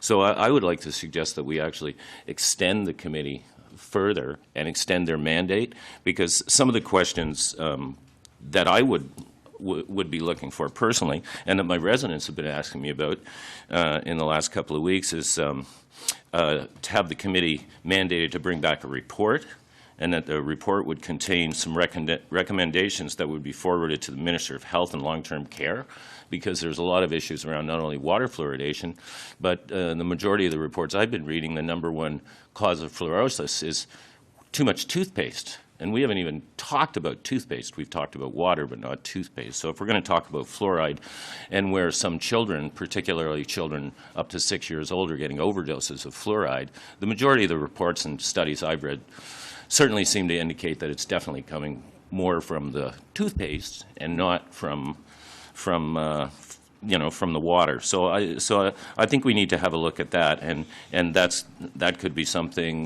recommendations that we could put towards to the province. Also, I would like to see. I think the report should also contain recommendations for us to move forward for public consultations and education as far as fluoride goes, because I know a lot of my residents are terribly confused about this issue, and I think that would be critical. And I think I'd also like to see the committee study and look at possible recommendations to the ministry for changes to OHIP, because dental has never been treated equally with medical, even though we've clearly seen now that it is of equal a problem. And one of the issues that came up, there was an article in the Toronto Sun about the Syrian refugee children that were coming over, and the number one issue they were having with them was their dental. They had to all of a sudden bring in a bunch of volunteer dentists, because they said, we can't do anything with these children because they can't sleep because they have toothaches, and they can't eat because they have toothaches. So I think there's a whole host of issues around this one particular issue that far exceed, should we take fluoride out of our water, and should we make that decision based on 88 minutes worth of meetings and a half hour, and a sort of a full day with some members of council. I don't think that's doing our due diligence to something that most medical professionals, most scientists in North America and in the world indeed, and our own medical officer of health have said to us, this is one of the best things that's ever happened in 60 years. So I would like to put forward a motion, if I could, that we continue the work of this committee. We expand that work to include some of these very, very important health questions. And that's what I think I would like to see, and that would make me feel comfortable that I'm doing my due diligence, and I would definitely volunteer to sit on that committee. So I'd welcome anyone's input on that, and hopefully someone will second that, and we can start actually looking for real solutions. Thank you. Oops, thank you. I have a list, and then I will go back to you, Councillor Parrish. Councillor Sprovieri. Oh, no, sorry, Councillor Yanika. Thank you. I'll be very brief, because Councillor Tovia said it magnificently. The only thing that I would add, Jim, as one constituent put it to me, he said, so Councillor Yanika, in your 20 years, how many people have ever, of your 41,000 municipal addresses in Ward 7, have ever brought up water fluoridation and eliminating it? And I had to say to him, you're the first. And then you touched upon, and are you an expert in the field? No. Don't we have health? Yeah, I don't want to belabor it. The point that was brought up, and I thought it was a very, well, when are we going to get the public consultation process, and does it merit a referendum? Thought it was a fair question, but so far out of the loop that of something of this magnitude, and many have been working on it for years, I understand that, but you're so, at the ground level, residents are saying, it's not in your newsletters, we are not read about it in the papers, that it's a, so you're absolutely correct in your comments. And so I've finally gotten an inquiry from one person, and their point, you're going to make a decision of this magnitude. By the way, it didn't go over well that the meeting was in camera, but I understand the reasons, but that was brought up as well. We need to do a little bit more relative to where we hope to end up on the file, or for all the reasons you've touched upon. I agree with you. And as I said, I didn't say the idea of a referendum, but certainly more community. It's a big decision on top of everything else that you said, and I conclude with them saying, what expertise do you have, and why aren't you listening to the provincial and the federal? Very good question. They need to understand all of that. Couldn't have said it better, Jim. Thank you.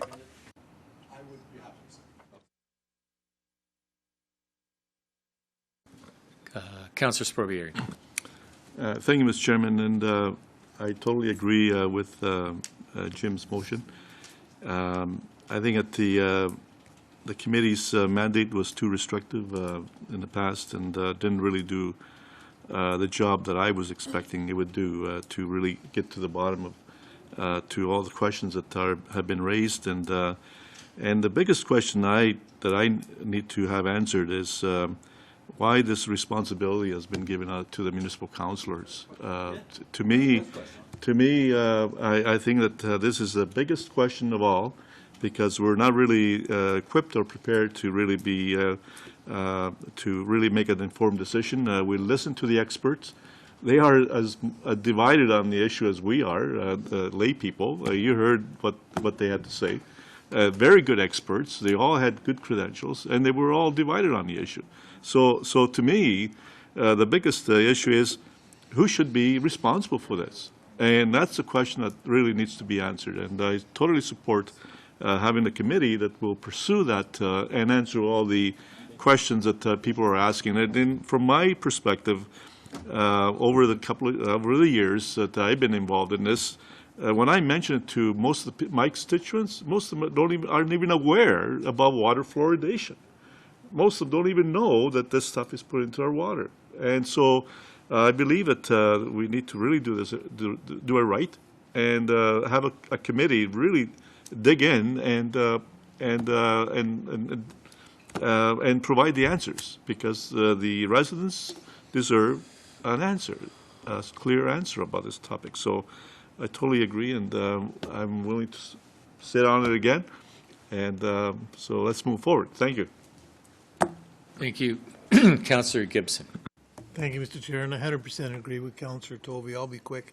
We can't make a decision of this magnitude without going to the public. That has to be number one thing to do. Thank you.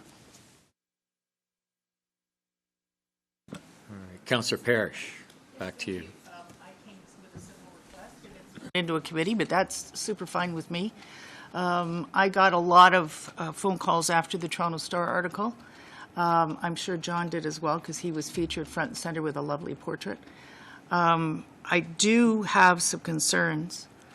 I'm 100% in support of this. I'll withdraw my request for a one-time only meeting, and I will support the motions on the floor.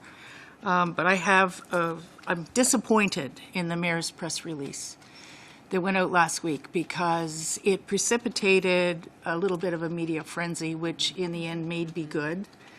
But it's very odd to have a press release go out without consulting with the local councils on a regional subject. And I think it was in anticipation of a snap motion coming out of us, which would be unconscionable. There's nobody on our committee that would have done that. So I think in future, these kinds of motions, and we'll be dealing with it at Mississauga Council, I hope, that the mayors are first among equals, and they are there representing the rest of council. And when they make a statement like that, it really puts us all in an awkward position, particularly those of us who didn't agree with the statement. So I will support the motion, and when the vote is taken, I have one question for staff.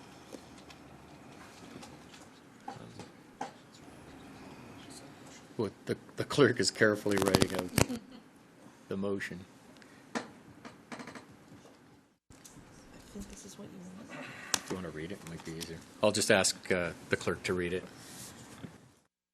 I believe I've captured this, but council to endorse a fluoride committee, and that the committee provide a report back to council with terms of reference and recommendations for next steps, including public consultation. Does that capture?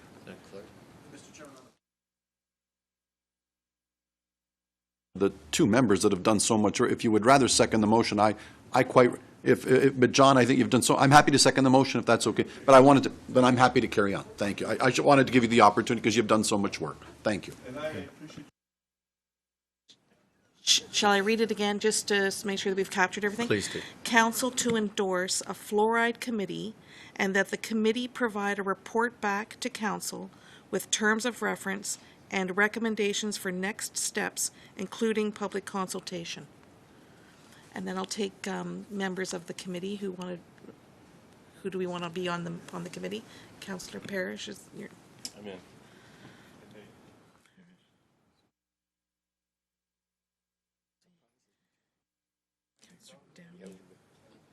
I have Councillors Parrish, Councillor Sprovieri, Councillor Tovey, Councillor Downey, Councillor Raz, Councillor Paleshi, Councillor Groves. So I'll just reread to make sure. He's done his job. He seconded the motion. I'll just reread the list to make sure we've captured. Councillors Parrish, Sprovieri, Tovey, Downey, Raz, Paleshi, and Groves. Did I miss anybody? All right. I'll call the vote. The motion has been moved by Councillors. That'd be Councillor Moore or Gibson. You can add. Yeah, we can. We'll take it as read. Okay. Moved by Councillor Sprovieri, seconded by Councillor Yanika. All those in favor then? Opposed, if any? Carried. Thank you. This is the notice of motion that was dealt with. Bylaws. Chair Dale, I had a question. I apologize. Yeah, Councillor Yeah, Parrish. I just had a question because I got a couple questions through people calling me. The question was on using the type of fluoride we use as opposed to pure pharmaceutical quality fluoride. So the question I asked Dr. Davila was, what are the volumes if we used one or the other compound, and what are the costs? And apparently they have an answer already, and I just sent it yesterday morning. That's how good they are. Uh-oh, not? If I could, Mr. Chairman, on current, we spend about $450,000 a year on the operation, so that's chemical, reserve contributions, maintenance of the process to put the material into the water. And we basically buy about 460,000 kilograms a year. We are exploring with Aqua other sources, and they'll get, because we don't buy it, Aqua sources it for us, so hopefully we'll have a response back from them in the next few days. Okay, thank you very much. But one of the things you are going to ask for is pharma quality fluoride Yep. like they put in toothpaste. Yep. Perfect. Thank you very much. If it exists, yeah. Thank you. Bylaws, a motion by Councillor Medeiros, seconded by Councillor Mahoney, that the bylaws listed on the Regional Council agenda, being bylaws 9-2016 and 10-2016, to be given the required number of readings, taken as read, signed by the Regional Chair and the Regional Clerk, and the corporate seal be affixed thereto. All those in favor? Opposed, if any? Carried. Thank you. The in-camera report is just approval of the closed session report from January the 14th, moved by Councillor Downey, seconded by Councillor Miles. All in favor? Opposed, if any? Carried. And bylaw to confirm.